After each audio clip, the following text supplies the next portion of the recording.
Bonjour à tous et soyez les bienvenus dans notre émission Toujours sans filtre en ce mercredi après-midi. Bonjour Eric. Bonjour Magali. Et on va partir dans quelques instants en France en fait, parce que c'est la marine française qui nous intéresse. Oui, nous amener, mais on va rester chez nous. Voilà. Pourquoi pas, un peu d'exotisme. Non, ça se passe à Paris en fait, les déclarations c'était à Paris. La marine française doit se réarmer d'urgence, c'est le cri d'alarme de notre chef d'état-major, vous le savez, Fabien Mandon, qui réclame plus de frégates, plus de sous-marins. Les nations, disent-ils, se modernisent à toute vitesse.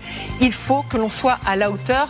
Alors pas au cas où. Non, Fabien Mandon parle de confrontation militaire au futur et pas au conditionnel. On fera un état des lieux complet sur notre marine, justement. Est-ce qu'on est prêt ou pas ? Et vous savez qu'on sera avec le président de la Fondation de la mer, qui explique que en fait, la France, c'est le premier pays maritime du monde. C'est la mer, on est la première puissance maritime du monde. C'est bien d'être premier dans un domaine, mesdames, messieurs. Voilà, nous parlons. Mais visiblement, ça suffit pas. Ça suffit pas, vous avez raison. On est très heureux d'accueillir vers 12h45 le Didier Migaud, l'emblématique ancien patron de la Cour des comptes.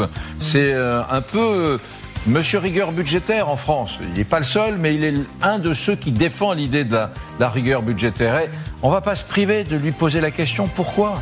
Pourquoi la France est-elle, au fil des ans, devenue le symbole du glissement, du dérapage budgétaire ? Il sera notre invité à 12h45. Enfin, le régime iranien, visiblement, n'a peur de rien. Les gardiens de la révolution ont osé envoyer des drones vers le grand porte-avions américain dont on vous parle depuis quelques jours, vers aussi un pétrolier américain, tout ça dans le golfe Persique. Énorme provocation, bien évidemment. Ces drones ont été abattus par les États-Unis, mais Donald Trump, officiellement, publiquement, ne bronche pas, il maintient sa volonté de dialogue avec le régime iranien. On verra si la situation est tenable. Brunet sans filtre, c'est parti.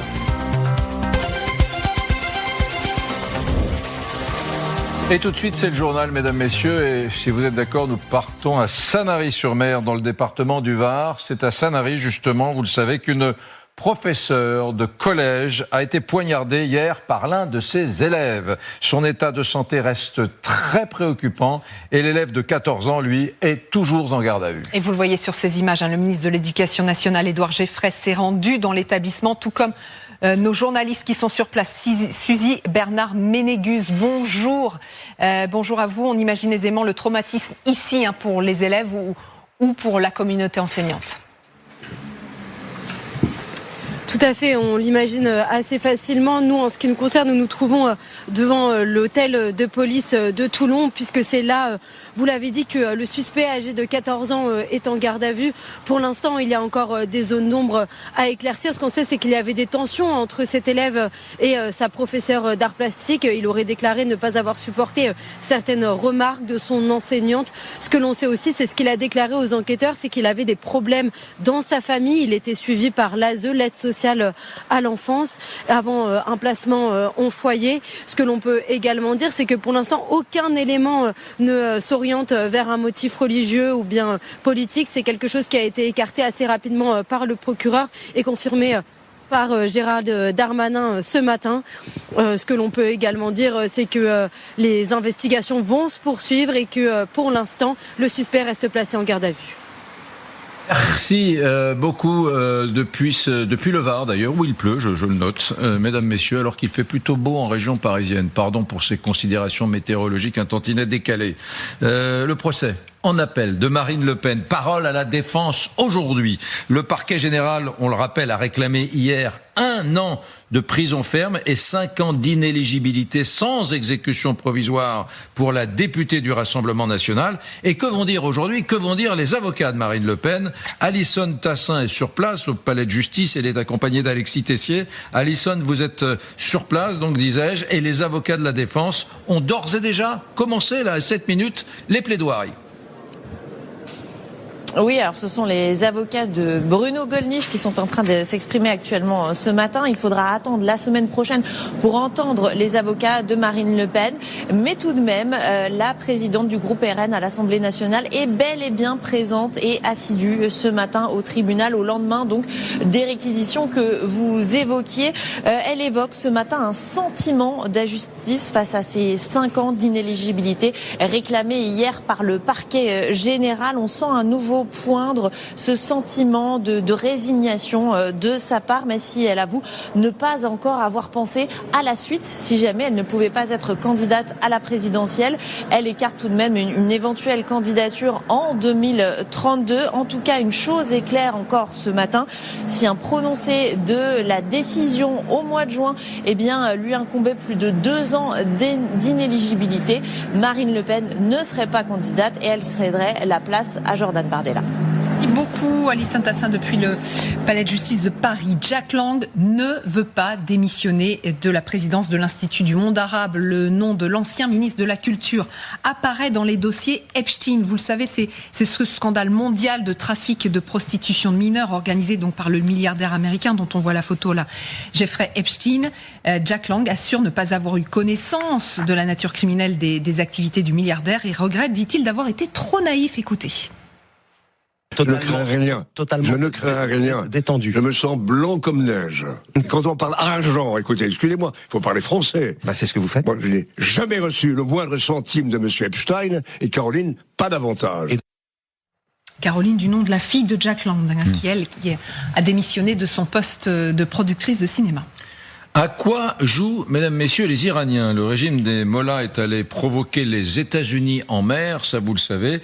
Des drones ont été envoyés vers le fameux porte-avions américain USS Abraham Lincoln et vers un pétrolier américain également. Une provocation potentiellement assez dangereuse puisqu'on redoute toujours dans cette zone, dans cette région du monde, l'escalade.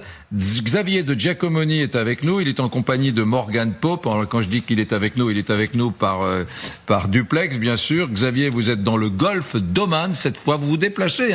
On suit vos déplacements depuis quelques jours dans le golfe d'Oman. Vous n'êtes pas très très loin d'ailleurs de la zone où s'est déroulé cet incident, ces drones iraniens qui ont foncé vers des navires américains, puisque au large, derrière vous, se trouve le porte-avions américain USS Abraham Lincoln. Je ne crois pas qu'on le voit d'ailleurs, Xavier.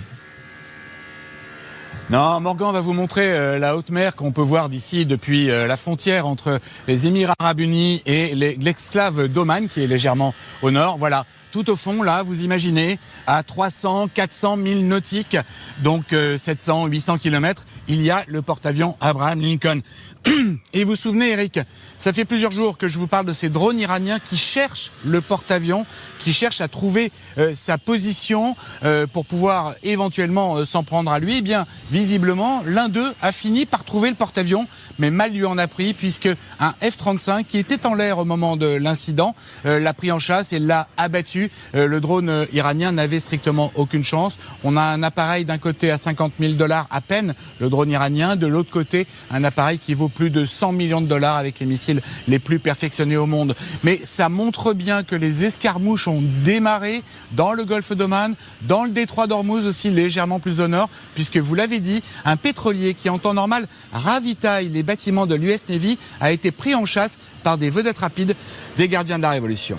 Merci beaucoup Xavier. On verra la réaction de Donald Trump dans l'émission. Le président américain, malgré tout, malgré ces incidents, maintient coûte que coûte sa volonté de dialogue avec le régime iranien. Sur le dossier ukrainien, une nouvelle session de discussion directe entre Ukrainiens, Russes et Américains. Ça y est, cette session a démarré. Ça a commencé à Abu Dhabi. Donald Trump a été interrogé sur les nouveaux bombardements à Abu Dhabi ici. On voit des images en direct, évidemment, aucune image de la discussion pour le moment. On verra ce que ça donne. En tout cas, vous le savez, la Russie a repris ses bombardements massifs sur l'Ukraine. Donald Trump a été interrogé sur ces bombardements. Il assure, le président américain, que Vladimir Poutine a bel et bien respecté la trêve qu'il avait lui-même mis en place. Vous le savez, la semaine dernière, une trêve qui, affirme-t-il, courait de dimanche à dimanche. Écoutez. C'était de dimanche à dimanche et ça s'est ouvert. Et le président Poutine les a frappés fort hier soir. Non, il a tenu parole là-dessus. C'est beaucoup, vous savez, une semaine. Nous prendrons tout, parce qu'il fait vraiment très froid là-bas. Mais c'était dimanche. Et il est passé de dimanche à dimanche. Et puis vous allez voir maintenant des images assez impressionnantes sur la Côte d'Azur en France. Un violent orage s'est abattu dans la région d'Antibes. Il est tombé 1 mois de pluie en seulement quelques heures. Ce que vous voyez là, eh bien, sont tout simplement des trombes, des torrents d'eau dans les rues de la ville, dans les parkings de la ville. Pas de victimes heureusement, mais de nombreux axes sont coupés à la circulation. Et puis on va terminer par une belle histoire. Ça se passe en Australie. Un adolescent de 13 ans est parvenu à nager 4 heures. Imaginez 4 heures en pleine mer alors que de grosses vagues avaient commencé à se former. Vous avez vu cet adolescent-là ? Il a la tête d'un enfant. Eh bien lui, il est parvenu à faire ça pour sauver sa famille qui était à la dérive en pleine mer, en grand danger. Sa famille, c'est un exploit surhumain, a dit un sauveteur en mer. Écoutez cette histoire racontée par Nancy Rice. J'étais complètement essoufflé, mais je ne ressentais pas ma fatigue. Je ne sais pas, je pensais plutôt à tout ce qui se passait dans ma vie. Ce jeune Australien, qui parle lentement, est un héros. Pour sauver son frère, sa sœur et sa mère, Austin Appleby a nagé durant 4 heures. Une sortie en paddle et en kayak qui tourne mal, des vents forts, des vagues, et la famille est entraînée au large. Ils étaient là, et voilà où nous les avons retrouvés. La mère demande à son fils de regagner la côte pour prévenir les secours. J'ai commencé à nager avec seulement mon gilet de sauvetage. Après un bout de temps, j'ai compris que ça ne marchait pas. Alors j'ai enlevé mon gilet, j'ai attaché la corde à mon pied, mais ça ne marchait toujours pas. J'ai dû attacher le gilet de sauvetage et nager jusqu'au rivage. Dans des vagues gigantesques, Austin nage, brasse, crawl, dos crawlé. Il se concentre sur les choses joyeuses, dit-il, pendant que sa famille patiente. Au début, nous nous disions, tout va bien se passer, Austin va réussir à revenir. Et quand nous l'avons vu au loin, alors qu'il s'enfonçait dans des eaux plus bleues et plus claires, je me suis dit, oh, il va y arriver, tout va bien. Au fil du temps, je me suis dit, pourquoi je ne vois personne venir ? 4 kilomètres jusqu'à la côte, Austin trouve le sac de sa mère, téléphone et s'effondre. Un navire de sauvetage va retrouver les naufragés, toujours accrochés à leur paddle, pendant 10 heures. Incroyable. Bluffant, bluffant, voilà. Le comportement héroïque d'un adolescent de 13 ans. Mesdames, Messieurs, restez avec nous. Nous allons parler de la marine française qui, selon le chef d'état-major des armées, c'est assez grave, nous dit qu'elle n'est plus aujourd'hui à la hauteur. Coïncidence, nous serons avec le président de la Fondation de la mer qui nous dit mais quel dommage, il se trouve que la France est la première puissance maritime du monde. Ça, je l'ignorais d'ailleurs, première puissance maritime du monde. Et puis, restez avec nous, il faut que je vous parle de l'Iran, je vous raconterai la manif où je me suis rendu de manifestants iraniens de France, dimanche, qui étaient désespérément seuls pour protester contre les massacres. Pas d'artistes, pas de chanteurs, pas d'étudiants de Sciences Po, pas de sportifs de haut niveau pour venir manifester avec eux. Ils étaient seuls, totalement seuls. À tout à l'heure. Votre programme. Mesdames, Messieurs, voici mon édito. Vous savez que je me suis rendu dimanche à la manifestation organisée par les opposants au régime des Mollahs à Paris. Il s'agissait de manifester son émotion, place Vauban, après les massacres terrifiants du 8 et 9 janvier. Alors dimanche, il y avait une petite pluie tenace sur le pavé parisien et dans le cortège, quelques centaines d'Iraniens de France, et c'est tout. Pour ce massacre organisé, pensé, anticipé, pour ce massacre perpétré à huis clos, avec un cynisme qui inspire le dégoût et la révolte, mesdames, messieurs, pour ce massacre très inédit d'ailleurs dans l'histoire moderne, eh bien les Iraniens étaient seuls. Voilà. Je n'ai pas vu dimanche, en me promenant avec les manifestants, de politiques français, ni de gauche ni de droite. Je n'ai pas vu de comédiens, je n'ai pas vu d'acteurs français, je n'ai pas vu d'artistes, je n'ai pas vu de ces gens qui sont assez prompts en général à pétitionner. Je n'ai pas vu de sportifs de haut niveau, je n'ai pas vu d'étudiants de Sciences Po ni d'étudiants tout court manifester leur horreur aux côtés des Iraniens de France. France. Ah si, j'ai croisé une étudiante quand même, une étudiante franco-iranienne dans la manif qui m'a expliqué « Mes copines ne me téléphonent plus ». Silence radio. Pourquoi ? Parce qu'on a manifesté ensemble pour Gaza et que là, vraiment, ça embarrasse vraiment que on souhaite, nous les Iraniens, se débarrasser des mollahs. Voilà ce qu'elle m'a dit. J'ai vu également cette femme qui m'a raconté une étrange histoire. Elle était dans un véhicule, dans un Uber, et le chauffeur Uber a reconnu son accent. Elle lui a dit « Mais vous êtes iranienne ?» Elle a confirmé.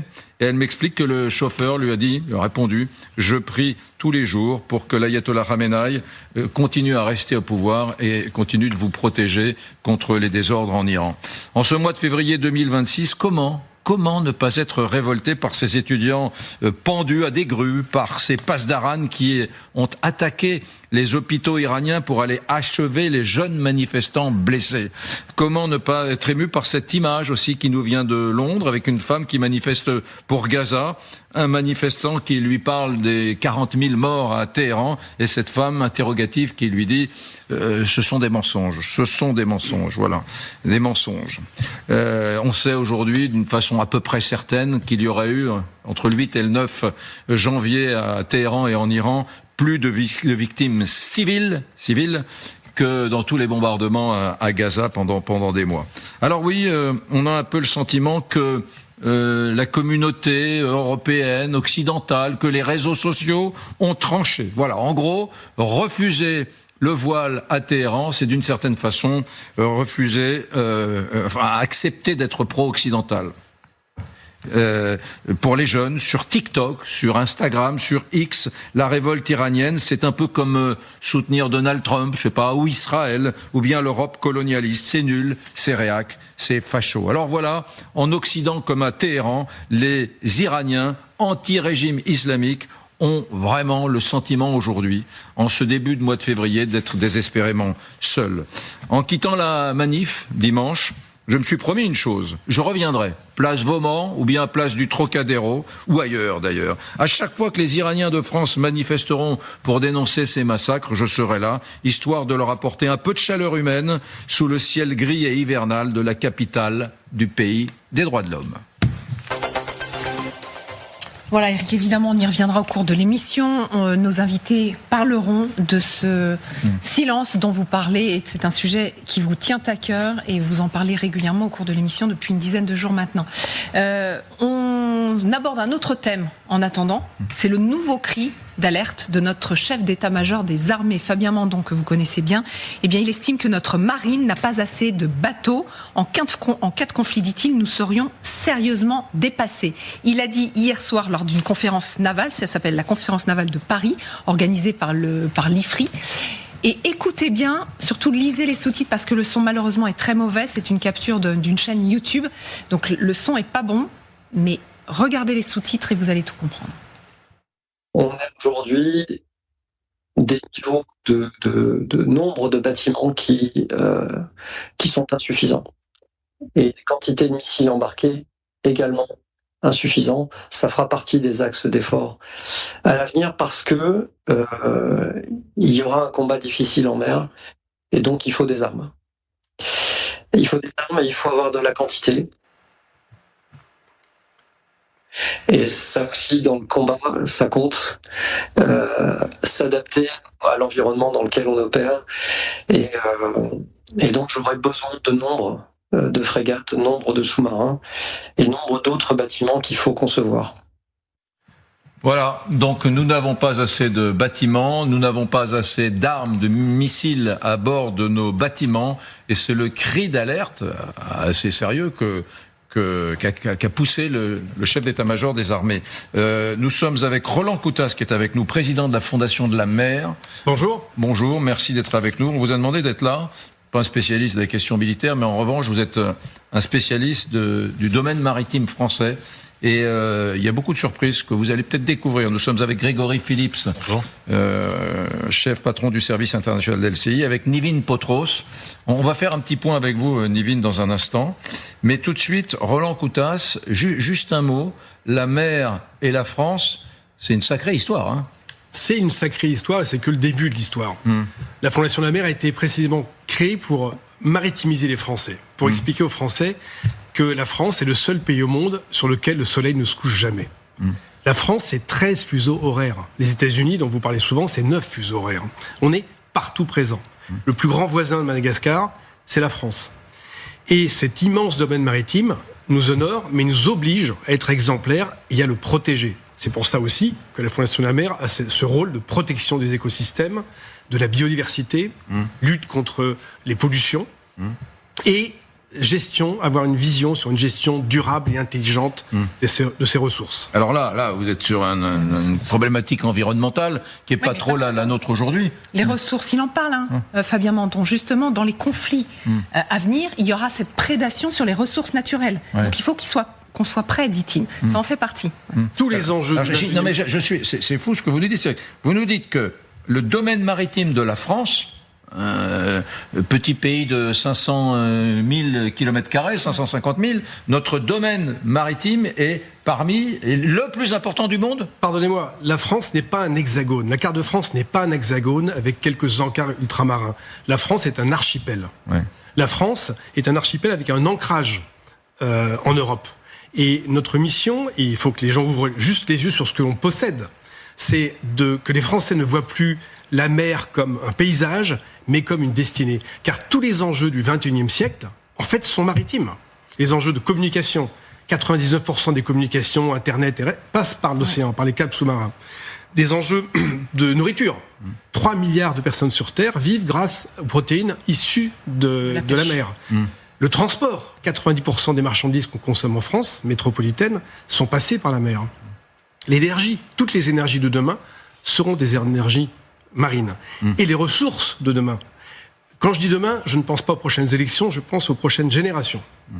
Quand l'humanité aura terminé de saccager, d'utiliser les ressources sur Terre, la mer, c'est 72% de la surface. Fatalement, on ira. Et l'enjeu, ça sera de gérer ça de façon durable. Et la France sera le pays le plus riche et le plus puissant grâce à ce domaine gigantesque.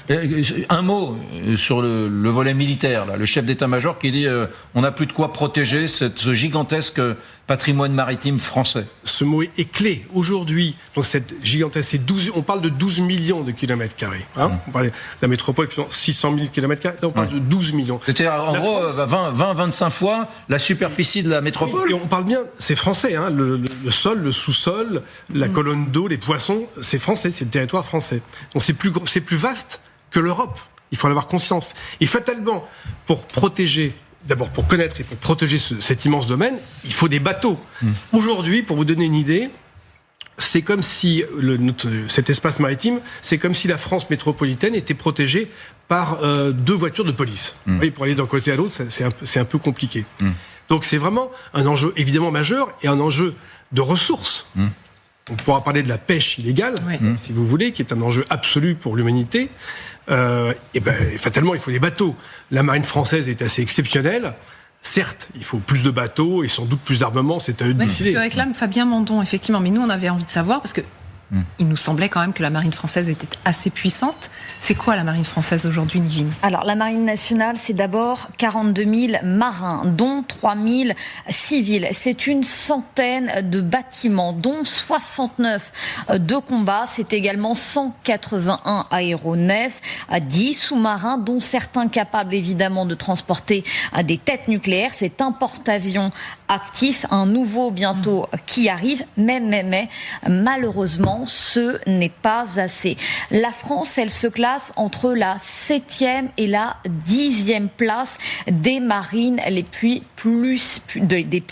puissante, je vais y arriver, du monde. On est très loin derrière les États-Unis, très loin derrière la Chine, derrière la Russie également. Les porte-avions, par exemple, on en a 1, il en faudrait 3. Les bâtiments de combat, on en a 69. On en avait encore 150 il y a 30 ans. Il en faut beaucoup plus. Surtout que, vous l'avez dit, nous possédons la 2e plus grande zone économique exclusive mondiale. Ça veut dire qu'on a beaucoup d'océans, mais pas pas assez malheureusement de bateaux pour les protéger. La France, en fait, elle souffre de plusieurs décennies de sous-investissement et d'une industrie qui a été longtemps mise sous pause. Pour vous donner un ordre d'idée, aujourd'hui, la Chine, elle est capable de produire en 4 ans l'équivalent de tout notre arsenal maritime. En 4 ans, la Chine pourrait bâtir tous les porte-avions, tous les navires, tous les frégates que nous possédons. L'autre problème, évidemment... Oui, c'est ce qu'on dit toujours, Nivine, c'est la formule que les politiques utilisent très souvent, c'est les Chinois mettent à l'eau tous les 4 ans l'équivalent de la marine nationale française. Voilà. Exactement. Donc ce chiffre, il dit beaucoup. On a un autre problème, on en parle souvent, c'est l'innovation, le retard pris en matière d'innovation, en matière de drones, en matière d'intelligence artificielle, et puis aussi en matière de spatial. C'est indispensable aujourd'hui en mer d'avoir des satellites qui produisent des cartes fiables.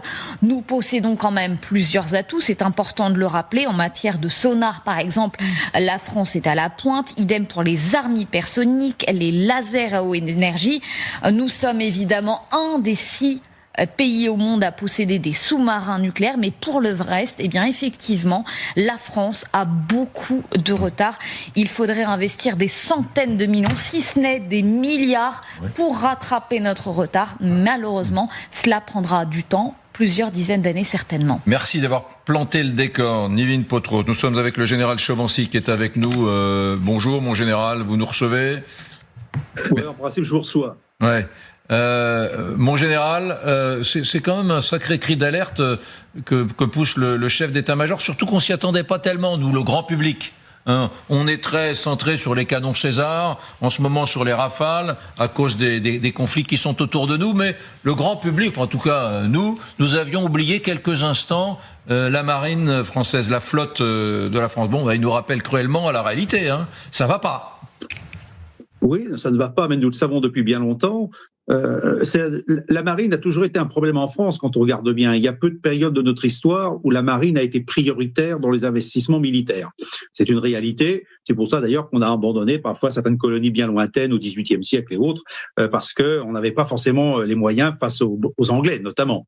Maintenant, aujourd'hui, la réalité qu'a dit Ludivine très réellement, 69 navires de combat, dont en gros 10 sous-marins nucléaires, aussi bien lanceurs d'engins que d'attaque, cela fait peu, et c'est moins de 50% de la flotte que nous avons. Tout le reste, c'est beaucoup de petits navires qui servent à d'autres missions, comme la gendarmerie maritime, qui en a une quarantaine.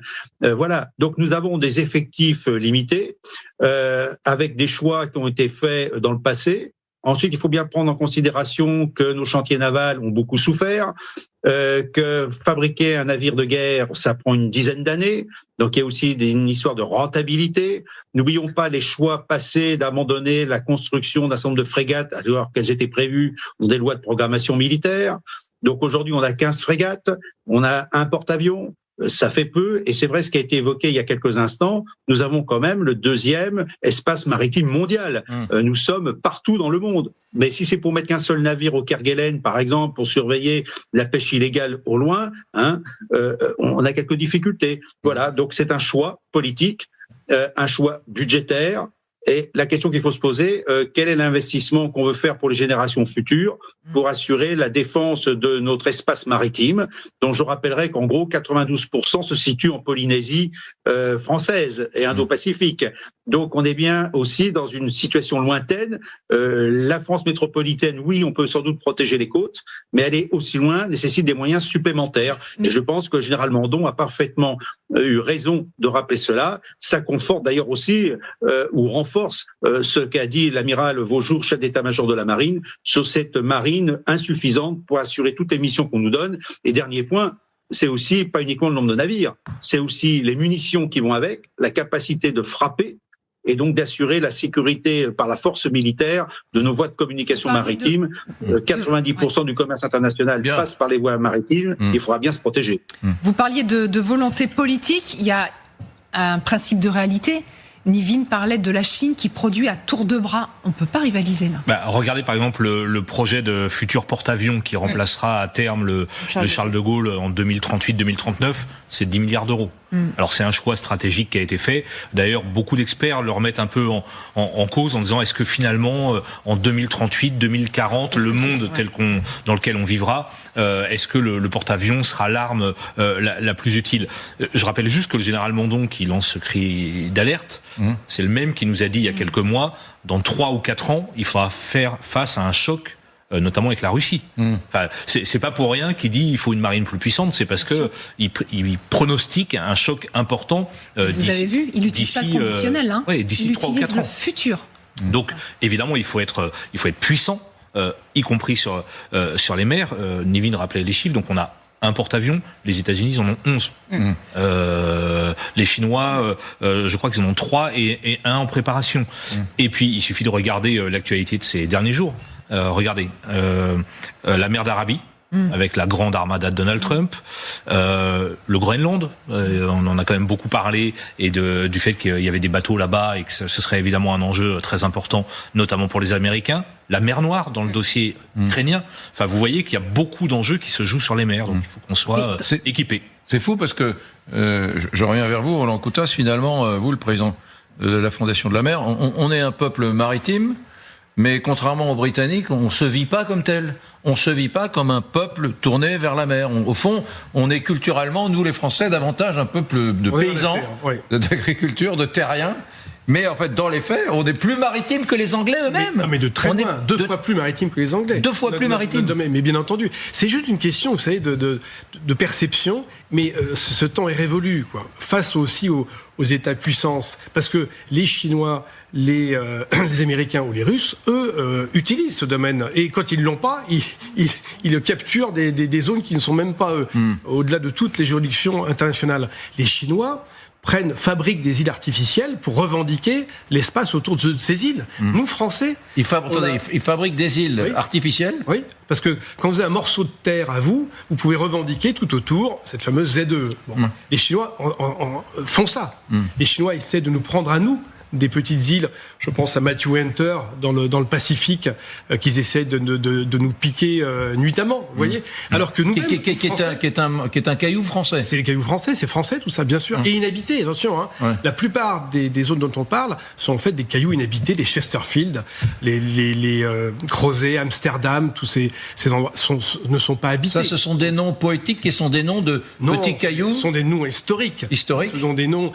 Tout ça a été découvert sont français. Par des héros français des siècles passés, qui ont fait ça, eux, avec une vision long terme. On parle de marine de guerre, mais rappelez-vous que sous Louis XIV, on plantait des forêts pour que les générations futures aient de quoi fabriquer des bateaux de commerce et aussi de guerre. Donc, il faut juste avoir cette vision. Et la France n'a rien à revendiquer. Il faut juste constater qui on est, ne pas en avoir honte et juste le savoir. Qui connaît en France, qui sait en France que dans le canal du Mozambique, Bassas d'India, c'est une île française, Europa, c'est une île française, sur laquelle il y a d'ailleurs des tortues vertes qui pondent. C'est un des endroits, les spots les plus incroyables au monde. Donc tout ça, c'est français. Et c'est français parce qu'il faut le protéger, il faut le préserver. Pourquoi ? Parce que le poumon de la planète n'est pas non plus l'Amazonie, comme on nous l'a appris à l'école, c'est l'océan. Une respiration sur 2 que nous faisons ici sur ce plateau, l'océan, l'oxygène vient de l'océan. Donc la France doit être exemplaire. C'est pour protéger qu'on est là, vous comprenez ? Il y a des enjeux de souveraineté, évidemment, mais c'est indispensable. L'océan, c'est la mère de toutes les batailles. Un discours qu'on entend peu, mais qui est précieux. Ouais, je suis très étonné parce que j'ignorais que nous étions la première ou deuxième puissance maritime du monde, bien avant les Anglais. On est la première. La première, vous dites. Vous dites qu'on est la première. Oui, absolument. Allez, c'est on a pu étendre notre ZEE, on est la première. Merci beaucoup. En tout cas, merci au général François Chanvancy aussi de nous avoir éclairé sur l'état de la marine militaire, là, cette fois, en France. Vous restez avec nous, évidemment, l'émission continue. On va parler d'argent public. On va parler d'argent public. Trop. Oui, parce que figurez-vous qu'on reçoit une sacrée personnalité en la personne de Didier Migaud, ancien député. Il a été pendant 10 ans le patron de la Cour des comptes. Et on va lui poser la question de ces dérapages budgétaires incessants. Qu'est-ce qu'ont nos politiques français à sans arrêt depuis des décennies à intégrer le dérapage budgétaire comme si c'était quelque chose de normal. Voilà. Est-ce que c'est une pratique culturelle unique à notre pays ? On va lui poser la question dans un instant parce que ça commence vraiment à peser lourd dans la balance. À tout de suite.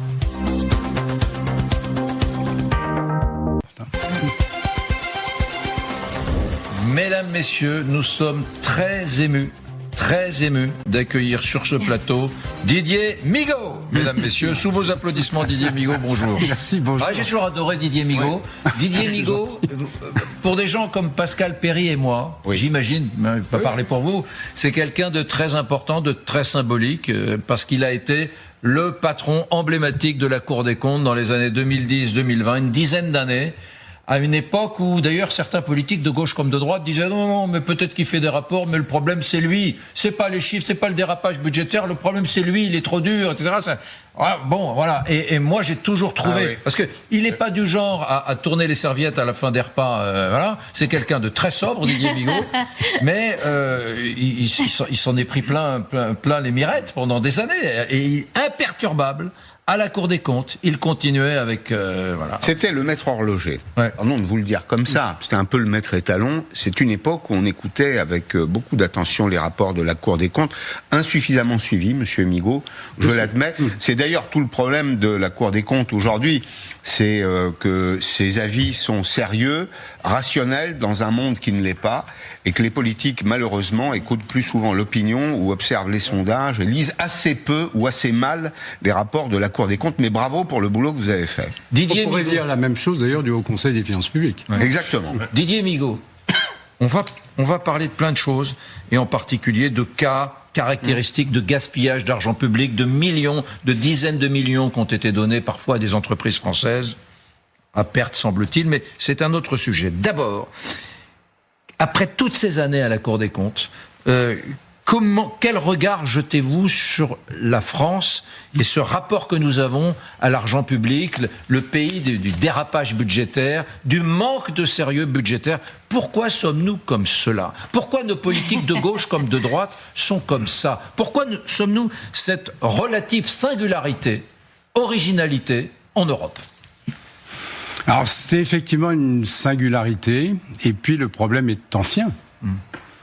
C'est d'ailleurs pour cela que nous avions proposé une nouvelle constitution budgétaire et financière au début des années 2000, avec ce que l'on appelle la LOLF, qui voulait responsabiliser davantage les gestionnaires publics, passer d'une logique de moyens à une logique de résultats, et puis responsabiliser également le Parlement. Et force est de constater que cette nouvelle constitution, elle est peu appliquée dans sa lettre, et on s'en est beaucoup éloigné au niveau de l'esprit. La culture du résultat n'a pas prospéré.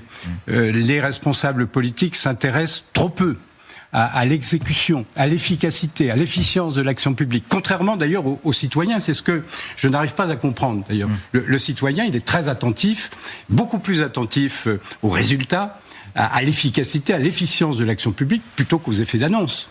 Eh bien non, on continue de privilégier les effets d'annonce et porter peu d'intérêt, malheureusement, aux résultats. C'est la culture du... on a mis 100 millions d'euros sur ce dossier, le boulot est fait, salut, au revoir, et puis on vérifie jamais, oui, on ne contrôle pas. On attribue les moyens sans tenir compte des résultats et des évaluations. Pendant très longtemps, en fait, on n'a pas eu de culture d'évaluation dans notre pays. Aujourd'hui, nous avons des évaluations. Il y a la Cour des comptes que vous avez citée, il y a des instituts, il y a des universités. Le Parlement lui-même fait de très beaux travaux d'évaluation, mais on n'en tient pas compte. Tout le monde on est les rois des rapports en France. Vous n'avez pas marre que, comme l'a dit Pascal Perry il y a un instant, on dise... Bon, effectivement, c'était une des préconisations de la Cour des comptes il y a 3 ans, mais on n'en a pas tenu compte. Mais on n'a pas suivi les préconisations. Mais les politiques n'ont pas lu le rapport. Mais ça dure depuis des années, Didier Migaud. Juste une remarque, pour prolonger la réflexion d'Éric. Est-ce que vous ne croyez pas qu'en France, le grand péché, c'est finalement qu'on pense qu'à tout problème économique ou budgétaire, il y a une réponse politique? On ne fait pas d'économie.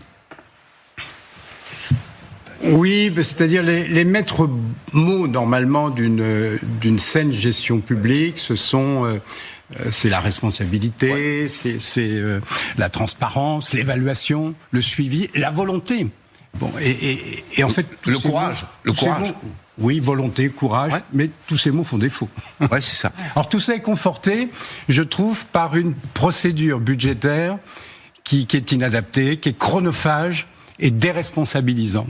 Je trouve que tout est fait dans notre pays pour déresponsabiliser les acteurs. Ça se voit dans la préparation du budget, entre le ministère des Finances et les ministères dépensiers, et ça se voit aussi entre l'exécutif et le Parlement.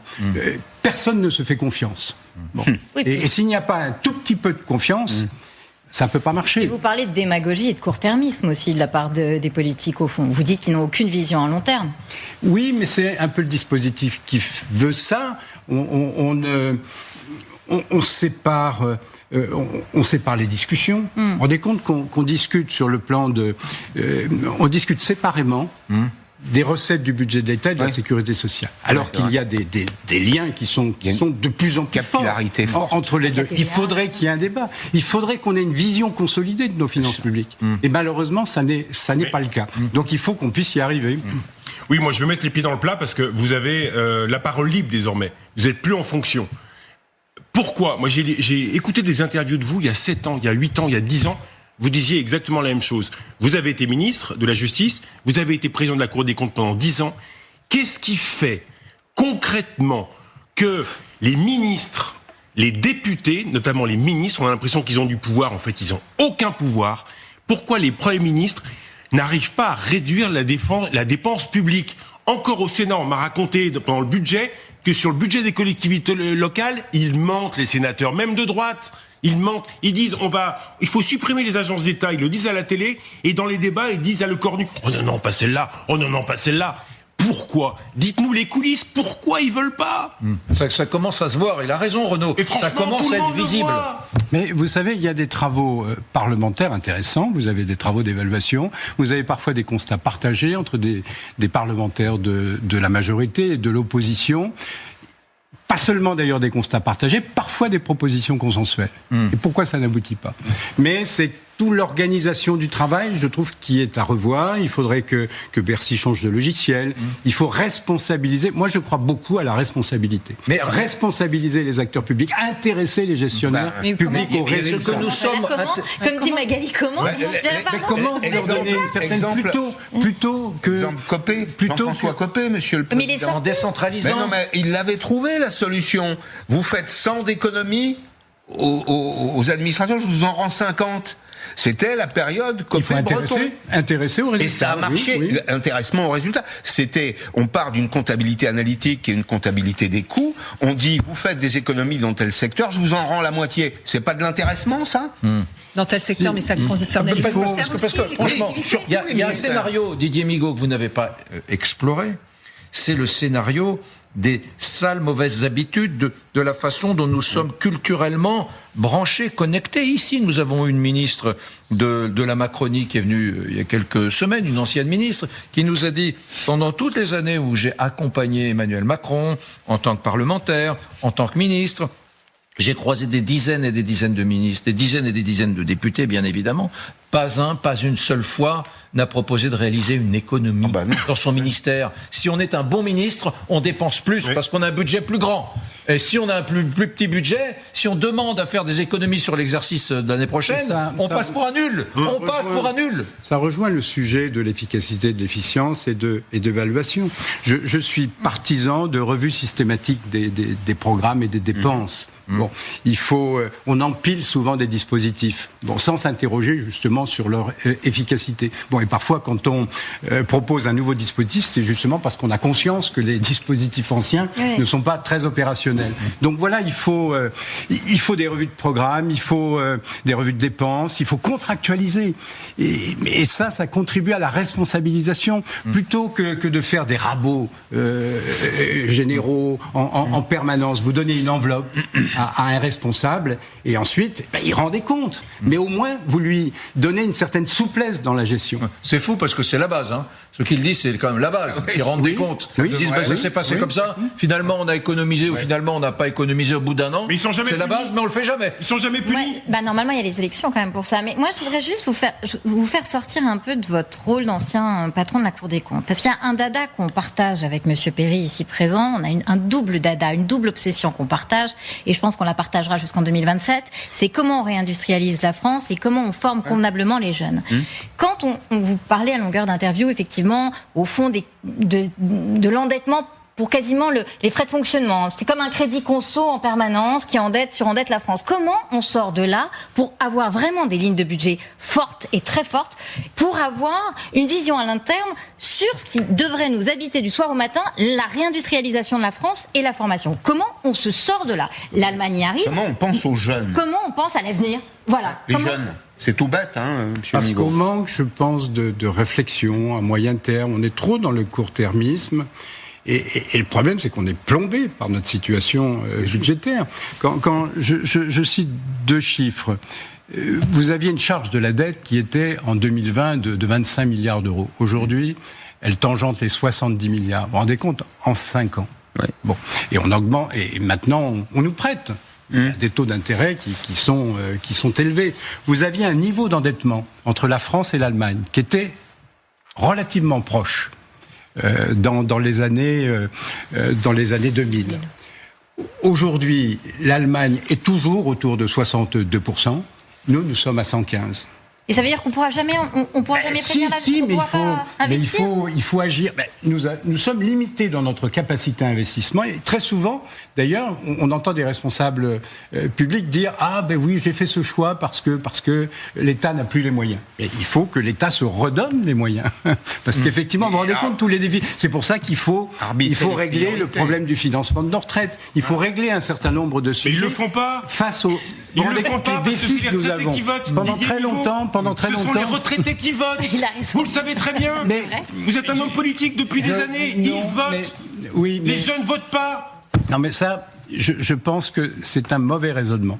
Moi, je cite toujours cette phrase de Pierre Mendès France qui disait « Les électeurs valent mieux que ce que croient les démagogues ». Ça, c'est vrai. Et les populistes. Et je crois que c'est vrai. Ouais. Il faut davantage parler à l'intelligence des citoyens. Ils sont capables. Écoutez, ils gèrent des budgets. Bon. Ouais. Donc ils sont capables d'entendre un certain nombre de choses. Vous avez encore des fous en France qui vous disent qu'il faut revenir à la retraite à 60 ans. Pardon. Et c'est pas 5% de l'électorat, c'est 40%. Vous avez 40% de gens qui pensent qu'on peut revenir à 60 ans, alors qu'à 62, on est déjà à la corde au cou. C'est un vrai sujet. Là. On a un vrai défi démographique devant nous. Oui. Vieillissement. Oui. Bon, avec toutes les conséquences que cela entraîne, à la fois sur les retraites et puis sur un sujet comme la dépendance. On a le défi de la transition écologique. Oui. On a le défi de la défense. De la défense. Parce que pendant très longtemps, la défense a été une variable d'ajustement de nos budgets. On a fait des économies sur la défense. Bon, au détriment de notre capacité à agir. Mais on peut plus le faire. 7 milliards par an maintenant. On peut plus le faire aujourd'hui. Donc voilà, il faut arriver à traiter. Retrouver une capacité à investir. Vous qui avez été parlementaire, député socialiste de l'Isère, du département de l'Isère, bien avant d'entrer à la Cour des comptes, c'est bien cela. Est-ce que face au manque de réalisme de certains partis de gauche sur les questions économiques, est-ce que vous vous sentez toujours de gauche ?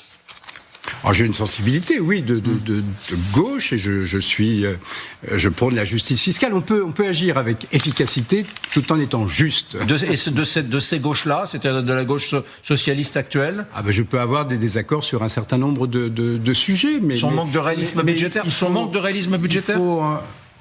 de réalisme budgétaire, oui, mais alors il est très partagé. Mais la droite fait pareil. La droite, c'est malheureusement très partagé. La droite n'est pas mieux que la gauche sur le sujet ? Ce que je constate, c'est que nous avons des finances publiques qui sont à rebours de tous les autres pays qui nous sont comparables.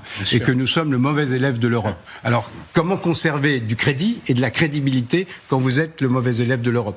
Aujourd'hui, il y en a qui souhaiteraient sortir de l'Europe, mais l'Europe nous protège. Des pires dérapages. Vous vous rendez compte, si nous étions en dehors de la zone euro, si nous avions toujours le franc, nous serions d'évaluation sur dévaluation. Mais Didier Migaud, on a tort de nous prêter encore.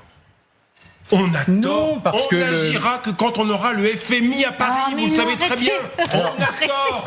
On est drogués. Non, personne ne nous soigne. Je suis pas pour noircir un tableau déjà sombre. Et je trouve que les comparaisons, par exemple avec la Grèce, n'ont aucun sens. Bien sûr. Bon, donc, et puis la France a beaucoup d'atouts. Bon, c'est un pays qui est fort de ses entreprises, de ses salariés, et qui a beaucoup d'atouts. Il faut pouvoir les mettre en valeur. Il ne faut pas non plus sombrer dans le catastrophisme. En revanche, il faut être lucide sur la réalité. On a une petite histoire à vous raconter, qui va un peu vous agacer. Bon, un exemple concret d'argent qui pourrait peut-être être mieux géré, c'est les aides colossales versées aux grandes entreprises sans que ce soit vérifié par l'État. Est-ce que ça pourrait être mieux contrôlé ?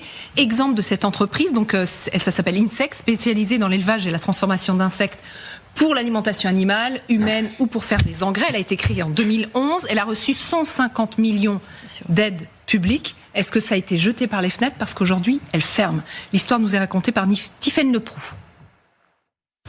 Difficile d'imaginer que l'usine est sortie de terre il y a à peine 5 ans. Elle portait pourtant la promesse d'une révolution alimentaire, une ferme futuriste pour produire des engrais et des aliments à base d'insectes. Insect fait maintenant tache sur les finances publiques. L'entreprise aurait bénéficié d'environ 148 millions d'euros d'aide de l'État. J'aimerais juste avoir les montants exacts et de comprendre comment aussi cet argent a été dépensé. Où est allé l'argent ? Les anciens salariés d'Insect veulent aussi des réponses. Adrien Godard a été employé pendant 3 ans dans l'usine de Poulainville près d'Amiens. Vidéo à l'appui, il nous révèle des conditions de travail insalubres. Des larves qui débordent de partout. Et pour réparer les fuites, du scotch sur les conduits. C'est donc dans cette entreprise que l'État investissait. Et la direction nous disait, il n'y a pas les moyens, il n'y a pas les moyens. Plus il y a eu des levées de fonds, plus il y a eu de millions d'euros dans l'entreprise, et plus le personnel s'est réduit. Avec 40 autres ex-employés, il mène une action en justice contre la direction d'Insect pour contester son licenciement économique. L'État ne semble pas avoir contrôlé précisément l'usage des fonds. Les anciens patrons de l'entreprise n'ont pas répondu à nos sollicitations. Isabelle, est-ce que, comme le dit François Ruffin, on est là, devant cet exemple, devant un cas d'école d'argent public jeté par les fenêtres? Ce sont les mots du député. Ah non, mais ça se taper la tête contre les murs, franchement, ça va devenir fou, des histoires comme ça. Puis en plus, pour que les salariés soient dans des conditions en plus inadmissibles. Moi, ce que je trouve fou, c'est que j'ai écouté le reportage qui a été fait en longueur et qui explique qu'en fait, dès le départ, ils savaient que pour faire 1 kilo de produit fini à 4 €, il leur fallait 4 tonnes de matières premières à 60 €. Du coup, quand vous présentez un budget modèle comme ça, je vois pas, pardonnez-moi, j'en ris, comment l'État peut mettre 150 millions et pousser d'autres à mettre les 450 autres millions, parce qu'il y a eu 600 millions en tout. C'est quand même une dinguerie. Quand on vous dit que pour faire 1 kilo de produit fini, vendu 4 €, il faut 4 tonnes qui coûtent 60 €, comment l'État peut mettre de l'argent là-dedans ? Est-ce qu'on a les plus mauvais gestionnaires de l'univers à la tête de notre pays ? Ou est-ce qu'ils regardent rien ? Non, vous savez, c'est un secteur, l'innovation, tout ça. Je connais pas suffisamment le détail. Bon, ce que vous montrez est frappant et consternant. Donc il faut s'efforcer de comprendre exactement ce qui s'est passé et où sont les responsabilités. Après, dans ces domaines-là, vous avez une part de risque.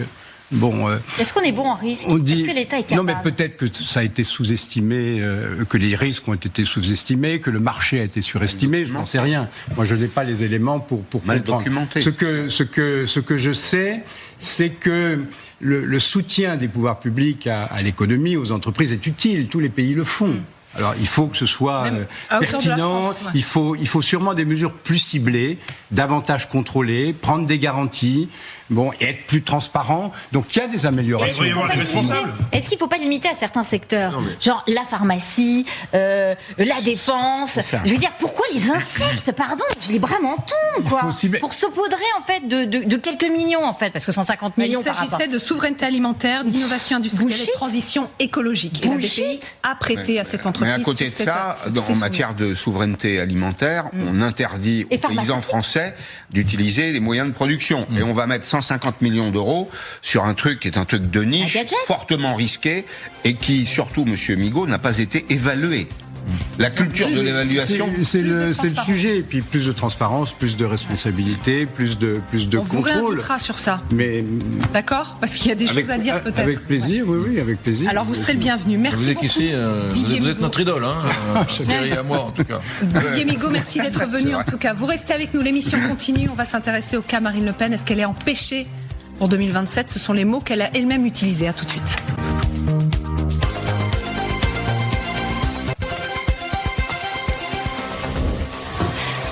Voilà, mesdames, messieurs, difficile de savoir si, suite au réquisitoire dans le procès des assistants parlementaires du Front National, si Marine Le Pen, finalement, est empêchée ou pas. Certains disaient hier dans les commentaires, finalement, c'est un peu mieux que ce qu'on aurait pu imaginer pour le Rassemblement National. Et d'autres disent que non, ça devient labyrinthique et complexe et que ça empêche Marine Le Pen, si en tout cas la décision de justice elle est dans le sens des réquisitions. Mais Marine Le Pen, elle s'est prononcée, Magali Lunel. Effectivement, elle semble actée que c'est terminé. En tout cas, elle a confié quelque chose à nos journalistes hier et ça nous a interpellés. Voilà ce qu'elle a déclaré. Après ces réquisitions, on le rappelle, 4 ans de prison, dont 3 avec sursis, requis par le parquet général, et 5 ans d'inéligibilité, même s'il n'y a pas d'effet immédiat, cette fois-ci requis. Ça semble compliqué. Voilà ce qu'elle dit Marine Le Pen à nos journalistes. Si les réquisitions sont suivies, je serai empêchée de concourir à la présidentielle. Comment est-ce que vous analysez cette prise de position, Isabelle ? Moi, je trouve qu'elle est très lucide, Marine Le Pen. Au fond, toute la conversation hier, c'était effectivement, il n'y a pas d'exécution provisoire, donc il y a un petit chemin. Sauf que ce petit chemin, au fond, c'est d'aller, de casser encore, de partir à la Cour de cassation une fois ce jugement qui semblerait sera dur encore une fois. Bon, elle avait dit, moi, j'irai à la Cour de cassation, mais je n'entraînerai pas mon parti là-dedans. On a une chance de gagner. Donc, si vous voulez, ok, ils ont lâché sur l'exécution provisoire, très bien, mais ils n'ont pas lâché sur le fond. Et sur le fond, le réquisitoire est très très dur, les peines sont très très dures, donc je ne vois pas le chemin. Et puis par ailleurs, imaginons un monde où, au fond, elle risquerait quand même le parti et la victoire de son parti, elle dirait qu'elle est la candidate, elle saisirait la Cour de cassation. Enfin, je veux dire, ça va être quoi la campagne présidentielle ? Ça va être sauver Marine Le Pen de la prison. Enfin, c'est pas possible, en fait. Démocratiquement, c'est pas possible. Donc, je pense qu'on peut se dire qu'aujourd'hui, c'est très compliqué et qu'elle est très lucide. Renaud. Oui, je suis entièrement d'accord. Je vais pas dire que c'est cuit, mais malheureusement pour elle, c'est quasiment cuit. Et je vais vous dire, Marine Le Pen, qu'on l'aime ou qu'on la déteste, c'est quelqu'un, pardonnez-moi, de normal. De normal. Alors, qu'est-ce que la normalité, vous allez me dire ? Mais la normalité, quand même, et le bon sens, c'est de pas flinguer son camp pour 2027. Eh bien, Marine Le Pen, on le croit ou on le croit pas, elle s'est pas levée à 16-17 ans en rêvant d'être présidente de la République. C'est une femme de conviction. Ça peut paraître compliqué, ça peut paraître dur à croire, mais dans ce monde où il y a quasiment que des ambitions personnelles, elle a des convictions. Elle n'a pas fait 30 ans de vie politique pour avoir un camp qui échoue alors qu'effectivement, il est aux portes du pouvoir. Vous pouvez nous expliquer pourquoi ? Imaginons, donc on aura la décision de la Cour d'appel, disons, allez, au mois de juin. Oui. Si jamais c'est défavorable à Marine Le Pen, elle peut saisir la Cour de cassation. Oui, il y a deux cas qui sont mauvais. Il y a 2 cas qui sont mauvais. Soit la Cour de cassation, elle rend sa décision au bout de 4 mois. Donc ça veut dire que vous avez jusqu'au mois de octobre, novembre, décembre, alors qu'il faut imprimer les affiches, il faut créer une association de financement, il faut préparer les meetings. C'est trop risqué, vous. Mais c'est trop risqué. C'est trop risqué. Et puis donc, elle attend la Cour de cassation, et puis la Cour de cassation, soit elle casse le jugement et on repart pour un procès. Donc ça veut dire qu'elle est candidate avec des gens qui vous allez avoir un procès. Alors évidemment, si elle est élue présidente, c'est à l'immunité. Enfin, c'est quand même un boulet quand vous faites campagne. Soit il accepte, enfin, il valide la condamnation, et là c'est mort. Et Bardella partira en campagne au mois de janvier. Donc il y a quasiment aucune chance. Marine Le Pen le sait. Et dernière chose, Marine Le Pen, contrairement aux candidats de la droite et du centre, qui pour l'instant, sans primaire, c'est un camion qui va dans le mur. Comment ils vont choisir leur candidat, la droite et le centre ? Avec des sondages, ça marchera pas. Ils veulent pas de primaire. Et ben Marine Le Pen, elle a beaucoup plus de bon sens que ses rivaux de la droite et du centre. Est-ce que vous voulez une preuve définitive que Marine Le Pen est morte ? La double oraison funèbre magnifique qu'a fait Renaud Pila aujourd'hui. Plein de compliments. Mais parce que c'est ça. Ça veut dire ça. Et quelque part, au fond, tout le monde est déjà derrière Bardella. Ça se voit. Au fond, elle a acté ça. Elle a acté qu'elle avait perdu, en fait. Vous avez senti ? Oui. Entre le mois de septembre très combative sur TF1 et au fur et à mesure. Oui, on sent on sent qu'au fond, elle sait que ça lui échappe. Et que, si vous voulez, tout ce qu'elle dit quand on est un homme politique et qu'on a affaire à des juges, en fait, vous êtes face à une arme chargée et vous perdez à tous les coups, elle a perdu. Quand elle avait été à RTL en octobre ou en novembre pour dire de toute façon, je ne vois pas le chemin et bien sûr, il y aura Jordan, déjà, elle le disait. Donc, si vous voulez, et puis, pardon, mais elle est où la tante ? Le camp de Marine Le Pen, ils s'entendent très bien avec Bardella, ils voient pas le problème en fait. Ils trouvent qu'il est formidable, Bardella. Donc, c'est quand même un peu cuit tout ça. Donc c'est juste une leçon de lucidité finalement qui s'est appliquée et qui s'est imposée à elle effectivement. Vous restez avec nous, l'émission continue bien évidemment. Il y a plusieurs choses qu'on voudrait aborder. L'Iran, extrêmement important, avec tout ce qui se passe et les escarmouches qui peut-être ça y est ont commencé dans le Golfe Persique. Et puis c'est plus que des escarmouches, c'est des incidents, c'est des faits de guerre, voilà. Mais Donald Trump pour l'instant, des faits de guerre, bouge pas tellement. Et puis on va se demander une chose, vous savez, les Jeux Olympiques d'hiver vont commencer. Il y a une athlète, une biathlète plus précisément, d'origine Groenland. Elle a affirmé une chose, ça va être l'objet d'un débat. Elle dit que Donald Trump est aussi fou que Vladimir Poutine. Est-ce que c'est une affirmation que vous partagez ou pas du tout? Eh bien, on en débat. Moi, pas du tout. Moi, pas du tout. Pas du tout pour Eric. Allez, à tout de suite. Aucun des deux n'est fou pour moi. Moi, un peu aussi. À tout de suite.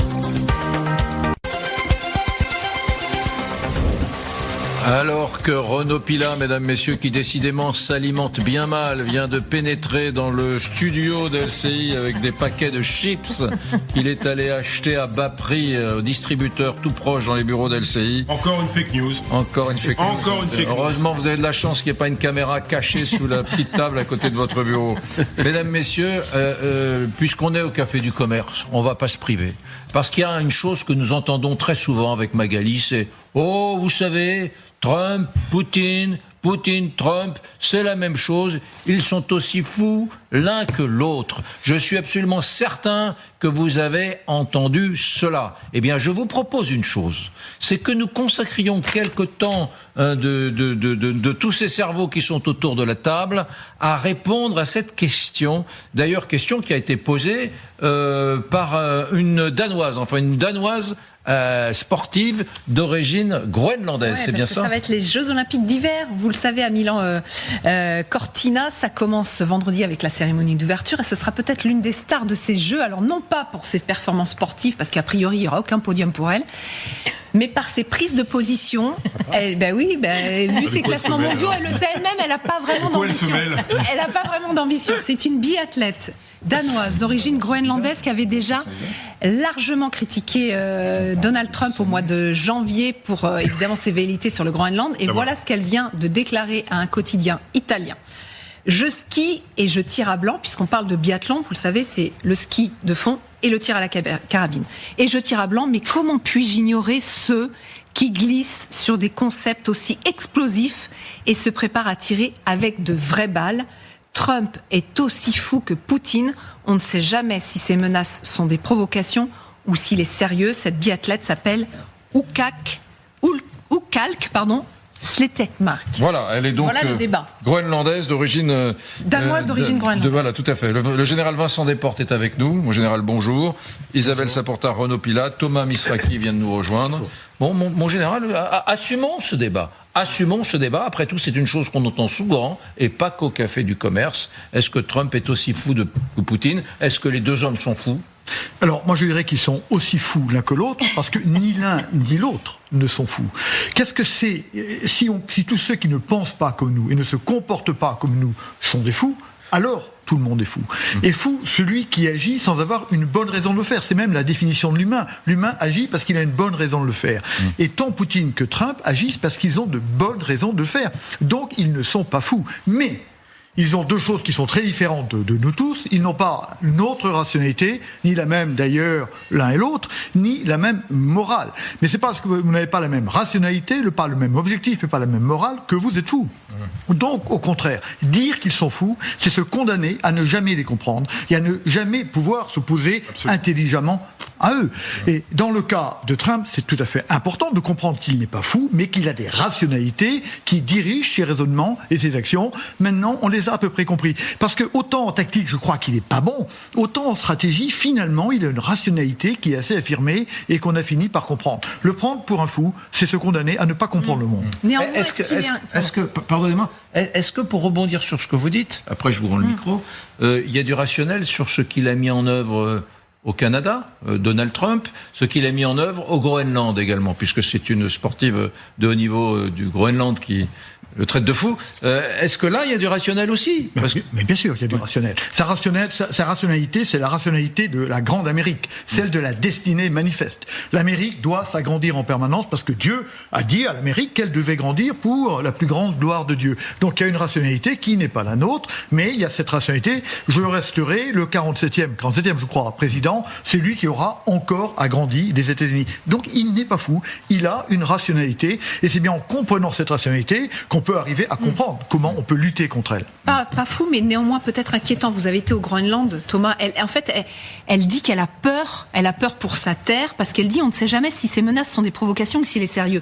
Et quand il y a ces menaces, ça l'inquiète, quoi. Oui, effectivement, et quand on a peur, on arrête de réfléchir. C'est pour ça aussi qu'on attribue ces qualificatifs de fou régulièrement à Vladimir Poutine ou à Donald Trump. Qu'est-ce qu'un fou? Une personne atteinte de troubles, de désordres mentaux. On dit aussi que c'est une personne qui se comporte d'une manière déraisonnable, extravagante. Ça, ce sont les définitions de ce qu'est un fou dans les deux cas. Il n'y a rien de fou chez ces deux hommes. Ils sont très différents, très similaires parfois. On peut trouver des similitudes et des différences chez les deux, mais c'est des gens qui ont des raisonnements construits. Alors, pas forcément des raisonnements qui nous plaisent, pas forcément des raisonnements que l'on juge adaptés à l'époque ou à ce qu'on pensait être l'époque jusqu'à il y a quelques années. Mais force est de constater que le monde change. Force est de constater que peut-être que l'époque que nous avons vécue il y a quelques années était une exception, une parenthèse dans l'histoire du monde. On est en train de retrouver un monde comme on l'a connu pendant des millénaires, des centenaires. Et donc c'est peut-être cela qui change. Et n'oublions pas que Donald Trump admire Vladimir Poutine. Vous avez vu, c'était la semaine dernière, on a vu ça à la Maison-Blanche, il a affiché son portrait aux côtés de Vladimir Poutine. Vladimir Poutine, à l'issue de cette rencontre en Alaska, c'était en août dernier, Vladimir Poutine a fait un cadeau à Donald Trump. Il lui a envoyé une photo de tous les deux. Donald Trump, regardez, l'a encadré et l'a affiché à la Maison-Blanche. Isabelle. C'est quand même marrant d'encadrer une photo où vous êtes pris une déculottée quand même. Enfin bon, comme quoi il est pas rancunier, Donald Trump, c'est assez extraordinaire. Elisabeth Roudinesco, qui est une très grande psychanalyste, a fait effectivement un papier qui était très intéressant dans le Grand Continent où elle expliquait que Donald Trump était fou, qu'effectivement elle raconte sa mégalomanie, elle raconte son hubris, elle raconte cette espèce de façon de ne pas supporter quelqu'un qui lui résisterait, que ce soit les femmes qui l'entourent, que ce soit effectivement les enjeux géopolitiques, au fond comme un enfant capricieux. Maintenant, quel que soit le caractère du président Donald Trump ou celui de Vladimir Poutine, là où je vous rejoins totalement tous les deux, c'est que l'un comme l'autre ont dit ce qu'ils allaient faire et font ce qu'ils ont dit qu'ils allaient faire. C'est-à-dire que quand on lit ce que J.D. Vance, donc le vice-président américain avant l'élection de Trump, c'est déjà tout ce qui est en train de se dérouler là. Donc c'est pas la peine de faire semblant de tomber de sa chaise. Pour Poutine, je parle sous votre contrôle, c'est la même chose. Donc il y a un moment, ces gens préviennent de la façon dont ils vont fonctionner. Maintenant, effectivement, tout ça ne joue pas du tout avec notre morale à nous. C'est en train de fracasser le monde tel qu'on l'a connu, effectivement, de réglementation et d'enjeux géostratégiques où on avait, tout était répondait à des normes en fait. On avait des grandes instances internationales qui sont en train de balayer. Maintenant, moi, il y a une autre question que je me pose. C'est est-ce que c'est efficace ou pas? Pour le moment, c'est un foirage total, Donald Trump. Pardon, mais qu'est-ce qui a marché au Groenland? Ça n'a pas marché. Au Canada, le Canada est en train... McCartney est en train de signer avec la Chine. Keir Starmer, le Premier ministre de Grande-Bretagne, est en train, lui aussi, de signer avec la Chine. L'Europe, vous avez un texte incroyable de Mario Draghi qui dit « Enfin, l'Europe puissance, allons-y ». Vous avez un petit groupe d'Européens qui disent « Pourquoi on ne ferait pas une Europe politique à 6 et qu'on commence enfin à se penser comme puissance ». Enfin, en quoi c'est une réussite, Donald Trump? C'est un sujet différent. Ça ne marche pas, mais ça ne prouve pas... Voilà, mais vous trouvez vous aussi que c'est raté pour le moment. Mais bien sûr, ça marche pas. Et le dernier exemple en date, c'est évidemment l'affaire de l'Iran. Trump s'est mis dans une situation dont il ne peut pas sortir, il ne peut sortir qu'en prenant des coups. Il n'y a pas de bonne solution. Et donc ça montre bien, d'abord, le fait qu'il n'écoute pas les autres, parce qu'il a quand même des conseillers qui auraient pu lui dire que là, il n'y avait pas de bonne solution. Et d'autre part, il ne pense pas le coup d'après. Parce qu'il n'y a pas de coup d'après. J'amène cette flotte et maintenant je suis condamné à quelque chose qui me fera du mal, quoi qu'il arrive. Et ça, c'est grave. Et je l'amène trop tard en plus. Je laisse tomber le peuple iranien, je l'amène trop tard et je suis là. On ne sait pas ce qu'il veut faire. Renaud Pilat, c'est très rare. Je rappelle, Trump, pour ceux qui nous regardent, nous nous livrons à cet exercice qui consiste à réfléchir sur une espèce de vérité de bistrot. Trump et Poutine, c'est les mêmes, ils sont aussi fous l'un que l'autre. Voilà, on a assumé le fait de se pencher sur cette vérité de bistrot, qui a été d'ailleurs au passage relayée par une athlète danoise qui l'a dit là. Non, mais je suis pas vraiment d'accord. C'est pas du tout une vérité ou une conversation de bistrot. C'est une conversation. C'est une conversation extrêmement, pour le coup, rationnelle et passionnante. C'est rarissime, mais je suis entièrement d'accord avec ce qui a été dit autour de moi par Thomas, le général des Portes, par Isabelle. Pourquoi ? Parce que, effectivement, il n'est pas comme nous. Ils sont pas comme nous. Mais pardonnez-moi du peu, Poutine, 22 ans au pouvoir, dans des cercles en Russie où vous avez la mafia, les concurrents, les rivaux, les pressions, 22 ans au pouvoir. Trump, réélu, avec des gens qui, même si on le déteste, on est ébahi de son culot, de son absence de surmoi, de sa vulgarité, de sa puissance, de son énergie, comme dirait l'autre. De son audace. Est-ce que vous avez rapidement balayé d'un revers de main l'efficacité de l'action de Donald Trump ? Je suis désolé. Il y a, à l'heure des bilans, tout n'est pas noir. Et je termine. Il y a des gens qui, dans l'affaire vénézuélienne, diront il a fait des choses courageuses. Arrêtez de dire que tout ce qu'a entrepris Trump sur le plan international est cataclysmique. Ça n'est pas vrai. Et je termine. Si on changeait, je mets les pieds dans le plat, si on changeait l'assertion, est-ce que c'est pas de la folie d'être mou ? Est-ce que c'est pas de la folie d'avoir désarmé depuis 25 ans ? Est-ce qu'on n'est pas fou d'avoir cru que la paix était désormais universelle et irrémédiable ? Est-ce qu'on n'est pas fou, nous, en ayant cru qu'au droit international, alors c'est magnifique, c'est superbe, mais les États ne défendent que leurs intérêts. La morale dans malheureusement les relations internationales n'existent pas. C'est évidemment un objectif qu'on doit avoir. Mais je suis désolé, moi je suis pas psychiatre, je ne suis pas qualifié pour dire que Poutine ou Trump est fou. En tout cas, il y avait une folie pour les Européens à se désarmer comme ça. On va en parler. Quand le chef d'état-major français dit qu'on n'a plus de missiles, qu'on n'a pas assez de navires et que le Cornu passe son temps à dire à ses visiteurs on a tellement désarmé que maintenant on met 7 milliards par an. Vous savez ce que c'est que 7 milliards ? Cette année, l'année prochaine, en 2029, en 2030, tellement on est en retard. C'est de la folie. Vous ferez votre propre opinion. C'était en tout cas extrêmement intéressant de pouvoir l'avoir sur ce plateau. Vous parliez de l'Iran, justement on va s'intéresser à ce cas iranien parce qu'on voit que Donald Trump tient bon. Coûte que coûte, il veut ces négociations, alors qu'on apprend que quand même les Iraniens visiblement n'ont peur de rien. Ils ont fait quelques provocations ces dernières heures et ils ont émis quelques exigences et visiblement les Américains disent oui aux exigences des mollahs. Pourquoi ? Ça nous interpelle.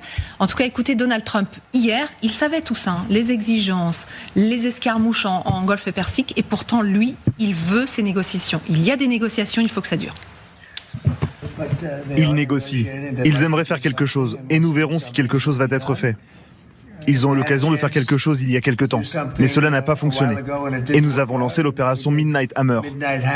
Je ne pense pas qu'ils souhaitent que cela se reproduise, mais ils aimeraient négocier. Nous sommes en train de négocier avec eux. Et Nivin nous a rejoint parce que Donald Trump parle comme ça hier soir alors qu'il sait pertinemment ce qui s'est passé quelques minutes, quelques heures avant, c'est que les Iraniens ont osé s'attaquer à son porte-avions, le fameux USS Abraham Lincoln. Exactement. Cet incident, il s'est produit hier dans la matinée dans la mer d'Arabie, alors que l'US Lincoln naviguait à 800 km quand même des côtes iraniennes. Eh bien, un drone iranien apparaît comme sorti de nulle part. Rapidement, les militaires américains l'identifient. Il s'agit d'un drone iranien Shahed 139, comme celui que vous voyez à l'écran, qui effectue quoi ? Eh bien, des manœuvres inutile en direction du porte-avions. Selon son capitaine, les forces américaines tentent une désescalade, mais rien n'y fait. Le drone s'approche de plus en plus dangereusement. Finalement, l'appareil est abattu par un chasseur, un F-35, pour protéger le porte-avions et le personnel à bord, selon les dires de la marine américaine. Quelques heures seulement, nouvel incendie, cette fois dans le détroit d'Ormuz. C'est un pétrolier américain, le Stena Imperative, qui est pris en chasse par six vedettes des gardiens de la Révolution, un drone iranien également. Une nouvelle fois, la Navy est obligée d'intervenir. C'est un destroyer américain qui est envoyé pour escorter le pétrolier jusqu'à un lieu sûr. Il est appuyé d'ailleurs par un avion. Plus tard, dans la journée, troisième incident, cette fois mineur, c'est un drone qui est aperçu une nouvelle fois à proximité du Lincoln, mais cette fois les Américains disent que ce n'est pas forcément dangereux, et comme si cela ne suffisait pas, il y a quelques heures, il y a à peine 2 heures, l'agence de presse Fars, qui est un organe de propagande du pourvoir, publie sur son compte Twitter ce tableau qui dit quoi ? Qui détaille tout simplement l'ensemble des navires américains présents dans la zone. Une nouvelle fois, c'est une manière de dire aux Américains, on vous a à l'œil. On vous a à l'œil, nous vous surveillons et si besoin, nous vous attaquerons comme on l'a fait hier. 3 incidents en quelques heures seulement, qu'est-ce que ça veut dire ? On a toujours une équipe dans la région, vous le savez, Xavier de Giacomoni, Morgan Pau, bonjour à tous les deux. Donc aujourd'hui, vous êtes dans le golfe d'Oman, sur le rivage, on voit la mer. Alors on le sait, vous êtes un peu loin de l'USS Abraham Lincoln, mais finalement il est au large de vous là. Qu'est-ce qui s'est passé finalement ? Il est à 400 000 nautiques là. 400 000 nautiques il est là, sur la ligne d'horizon. Alors, 400 000 nautiques, ça fait à peu près 800 km. C'est un peu loin. 800 km, on ne voit pas. 800 km, on ne voit rien du tout. Ça, c'est normal. Ça veut dire quoi ? Ça veut dire que les premiers escarmouches, finalement, ont commencé ? Oui, mais vous savez, il y a déjà 3 jours, Eric et Magali, je vous disais que les drones iraniens étaient dans le golfe d'Oman à la recherche de l'Abraham Lincoln. Maintenant, on en a la preuve, ils l'ont trouvé. Ils l'ont trouvé relativement facilement d'ailleurs. Et ce qui est intéressant, c'est qu'ils ont fait toutes ces recherches en laissant ce qu'on appelle le transpondeur en termes techniques, l'AIS, Automatic Identification System, en route sur les drones. Ça veut dire que tout le monde, dans le monde entier, sur une simple appli grand public, sur un téléphone portable, pouvait suivre les drones iraniens, qui cherchaient l'Abraham Lincoln. Donc ils l'ont fait sans se cacher, manière de montrer aux Américains que eux aussi, ils avaient de la technologie et qu'ils pouvaient agir même très très loin de leur côte, parce que là on est assez loin de l'Iran quand même. On est au large d'Oman, très au sud de Bandar Abbas. Les Iraniens ont des moyens, ils veulent le montrer. Ce qui est intéressant, c'est que le drone qui est intervenu, qui a été abattu par ce F-35C, la version marine du F-35 furtif, était un drone qui aurait pu attaquer le porte-avions. Ce n'était pas simplement un drone de reconnaissance, même si évidemment les dommages qu'il aurait pu faire au porte-avions auraient été très limités, mais sur le pont il pouvait tuer 1 ou 2 marins. Ça, c'est une possibilité que prend en compte la marine américaine. D'ailleurs, ils ont abattu l'appareil. Bon, Xavier, toujours la même question que je vous pose tous les jours. Est-ce que vous sentez qu'on évolue vers un peu plus de tension ou pas ? Quand même, être allé titiller les Américains en envoyant les fameux drones iraniens, qui sont quand même, je le rappelle, ne sont pas des jouets, qui sont des drones assez impressionnants, ça n'est pas anodin. Est-ce que les Américains le prennent pour ce que c'est-à-dire une rodomontade, ou est-ce qu'ils le prennent pour une menace qui aurait pu peser sur un de leurs navires amiraux ? On est de l'ordre de la rodomontade. Moi, je trouve que le second incident qui a opposé un pétrolier américain à des vedettes des gardiens de la Révolution, alors là, plus au nord, dans le détroit d'Ormuz, Morgan va vous montrer, c'est très brumeux aujourd'hui. Le détroit d'Ormuz, voilà, il est au nord, derrière les montagnes que vous voyez peut-être. Eh bien, cet incident-là me paraît avoir été le plus dangereux, parce que si les gardiens de la Révolution avaient réussi à s'emparer de ce pétrolier, alors là, c'était véritablement un acte de guerre. Il faut faut savoir que ce bâtiment ravitaille de manière très régulière les bateaux de l'US Navy. Et d'ailleurs, ce n'est pas pour rien si un destroyer américain est intervenu pour protéger ce pétrolier. En fait, le plus grand risque pour les Occidentaux, pour les Américains, c'est justement que les Iraniens prennent en otage des pétroliers dans le détroit d'Ormuz. Merci beaucoup Xavier, merci également à Morgan pour ces images, mais c'est extrêmement intéressant. Et on se dit que c'est pas pour rien que les gardiens de la Révolution s'en sont pris notamment donc à l'USS Abraham Lincoln, vous le savez. Donald Trump, il parle beaucoup ces derniers temps de l'Iran. Quel mot il a sans cesse à la bouche? Vous le savez ou pas?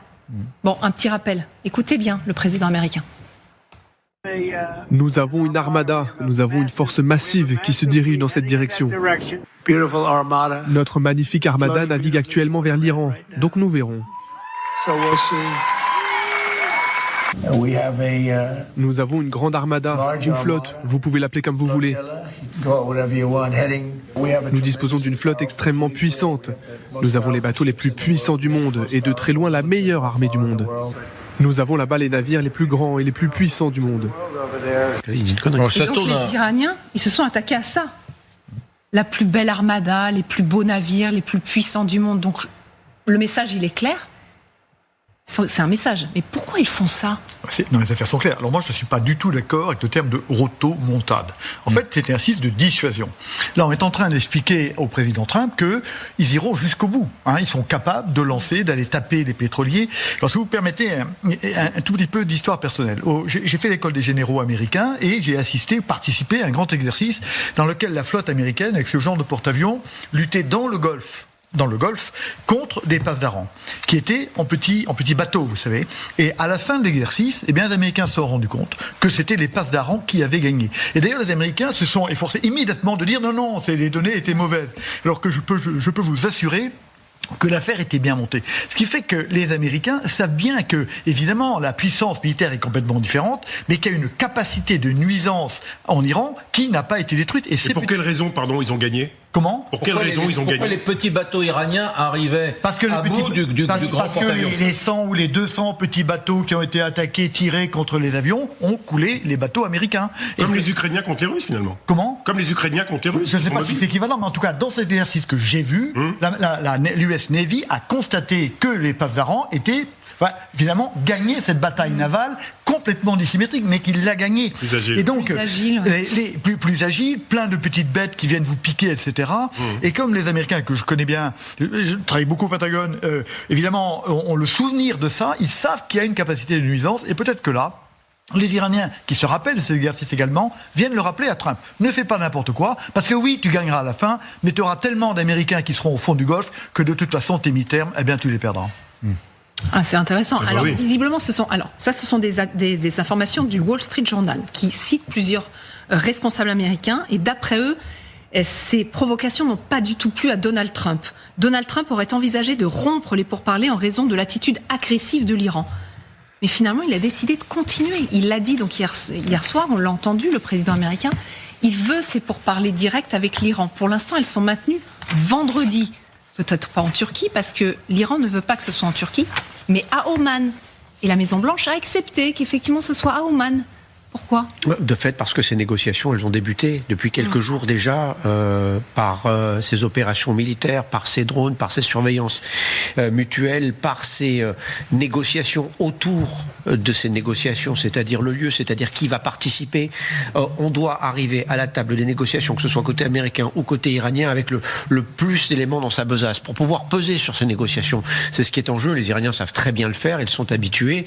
Les Américains vont devoir apprendre à le faire. On nous dit évidemment que Steve Witkoff a été très longuement briefé hier en Israël par les services et par l'armée israélienne pour se préparer à ce que les Iraniens allaient demander. Donc voilà, les négociations autour de la table, ça c'est de l'image.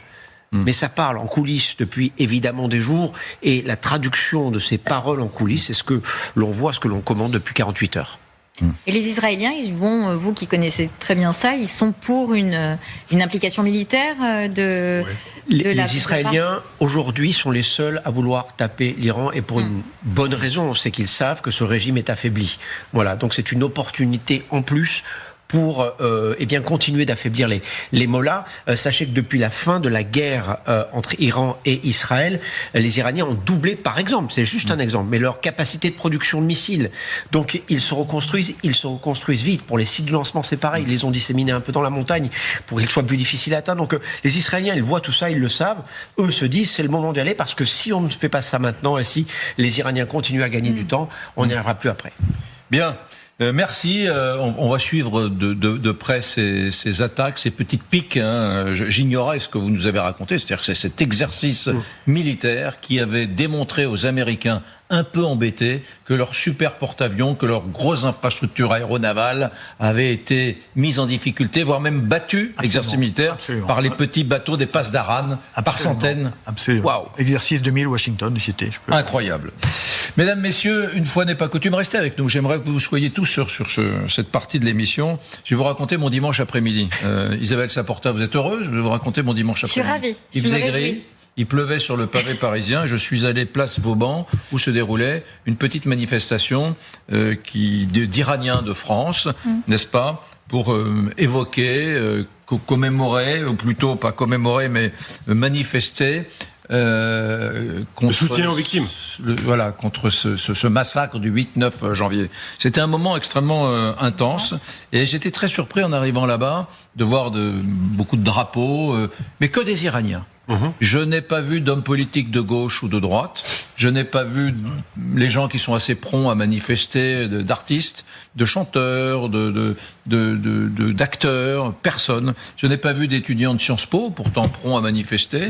Je n'ai pas vu d'étudiants tout court, et ça m'a mis un cafard immense. J'ai cheminé à côté d'une jeune femme étudiante, alors elle était franco-iranienne, qui m'a dit, moi j'ai beaucoup manifesté pour Gaza, et depuis, mes copines étudiantes qui manifestaient à mes côtés pour Gaza ne me téléphonent plus, ne m'appellent plus. Elle me dit, je crois que c'est parce que elle n'accepte pas l'idée qu'on ait envie de se débarrasser des mollahs. Voilà, le volet religieux, ce qui m'a semblé assez étonnant. J'ai une dame également qui m'a expliqué qu'elle était entrée dans un Uber, et le chauffeur Uber lui avait dit, c'est difficile ce que vous vivez les Iraniens. Nous prions tous les jours, nous, pour que l'ayatollah Khamenei reste en poste et qu'il vous protège contre ces désordres qu'il y a en ce moment dans la société iranienne. Je trouvais ça absolument dingue, délirant, je sais pas, peut-être que c'est les... Et en discutant avec des jeunes TikTokers, Instagrammeurs de la génération de mes enfants, 18, 19, 20 ans, je me suis rendu compte qu'en fait, les Iraniens qui protestent contre les épouvantables massacres du 8-9 janvier sont assimilés dans la jeunesse française, eh bien à quoi? Aux Israéliens. Aux Israéliens. Bien sûr. À Donald Trump, aux Américains, et donc pour les gens les plus à gauche, aux Européens colonialistes. Bref, que ce sont des fachos. Ces gamins qu'on a vus pendus à des grues sur les images, à Téhéran, ce sont d'assimilés à des fachos. Ces gamins qui ont été blessés dans les manifestations et que les passes d'Aran sont allés achever à l'hôpital sont assimilés à des fachos. Alors j'ai trouvé ça absolument épouvantable, très dur, et je me suis promis que dans les prochaines manifestations, au Trocadéro ou place Vauban, j'irai toujours passer une tête pour leur amener un peu de réconfort au pays des droits de l'homme. Voilà. C'est-à-dire qu'on est dans un monde binaire aujourd'hui, où il y a d'un côté les gentils et de l'autre côté les méchants. Et donc, effectivement, il y a toute une partie de la gauche française aujourd'hui qui a décidé qu'Israël faisait partie du camp du mal, et que là, effectivement, Israël sera en soutien des Iraniens. Et donc, c'est insupportable. Donc, cette cause est disqualifiée à cause de ça. Et on a ça en ce moment. Moi, on a eu une interview à RTL de Patrick Bruel qui s'est exprimé sur l'Iran, et tout de suite, déferlement d'une partie de la France insoumise en disant mais comment ce sioniste, au fond, qui n'a pas montré assez de compassion vis-à-vis de Gaza, se permet de parler des victimes iraniennes. Donc c'est vrai qu'on vit dans un moment qui est complètement ahurissant et qui me paraît assez débectant pour tout le monde. Je rappelle quand même que sur 2 jours, le nombre de victimes civiles en Iran est comparable au nombre de victimes civiles à Gaza pendant des mois et des mois de bombardement. Donc ce qui s'est passé pendant 2 jours en Iran est absolument fou. Thomas Misraki. Oui, après, qu'est-ce que je voulais que je dise? Il y a pas d'échelle dans l'horreur, dans la misère du monde, dans la misère des peuples et dans ce que vivent évidemment les Iraniens, les Gazaouis, les Vénézuéliens, les Afghanes, dont on dit aujourd'hui qu'elles n'auront plus le droit de communiquer entre elles. C'est ce que rapporte la presse afghane. Donc, qu'est-ce qu'est-ce que vous voulez? On peut pas mesurer. Il n'y a pas d'échelle dans la douleur, pas d'échelle dans l'abomination, dans la stupidité. Mais on a quand même le sentiment qu'en Occident, il y a une sorte de bourse des morts, et qu'un mort n'équivaut pas à un autre mort. Si un mort, c'est un mort. Quelqu'un qui souffre, c'est quelqu'un qui souffre. Ce qu'Isabelle a dit est très juste. On vit dans une société complexe. Il n'y a pas les bons d'un côté, les méchants de l'autre. Tout est compliqué. Et c'est ce qu'on essaie de faire nous ici tous les jours, c'est d'expliquer cette complexité pour que les gens puissent comprendre ce qui se passe, comment ça se passe, pourquoi ça se passe, et comment y faire face surtout, parce que c'est ça qui compte au final. Mais c'est absurde d'essayer de comparer si les Gazaouis ont plus souffert que les Iraniens, quels que soient les chiffres, quels que soient les mois, tout cela est terrible pour toutes ces populations et pour tous ceux qui se battent contre ceux qui tuent. Voilà. Et ceux qui tuent aujourd'hui, ils sont au pouvoir, ils sont forts, et dans leur pays respectifs, ils ne sont pas, remis en cause. Renaud Pila, pourquoi est-ce qu'il n'y a pas de compassion, politique? Non mais je suis entièrement d'accord avec vous. Pourquoi il n'y a pas de compassion politique? Parce que je suis d'accord avec ce que dit Misraki. Moi aussi, je suis d'accord avec ce que dit Thomas. Tout est complexe, d'accord. Ok, un mort, une souffrance en vaut une autre, bien évidemment. Mais pourquoi nos personnels politiques, pourquoi nos artistes, parlons des artistes de temps en temps, notre personnel politique de gauche comme de droite, c'est si peu mobilisé pour un fait, je le rappelle, des massacres le 8-9 janvier, qui sont d'une nature tout à fait différente que le fait de réprimer une manifestation. C'est tout à fait autre chose sur le plan du droit international. Pourquoi il n'y a personne là-dessus? Malheureusement, il y a deux raisons, me semble-t-il, je peux me tromper, mais me semble-t-il, premièrement, c'est l'habitude, et c'est horrible. Il y a eu des révoltes en 2023, il y a eu des morts, il y a eu des révoltes dans le passé, et je crois qu'il y a... Est-ce qu'on parle du Soudan? Le Soudan, c'est l'enfer. Oui.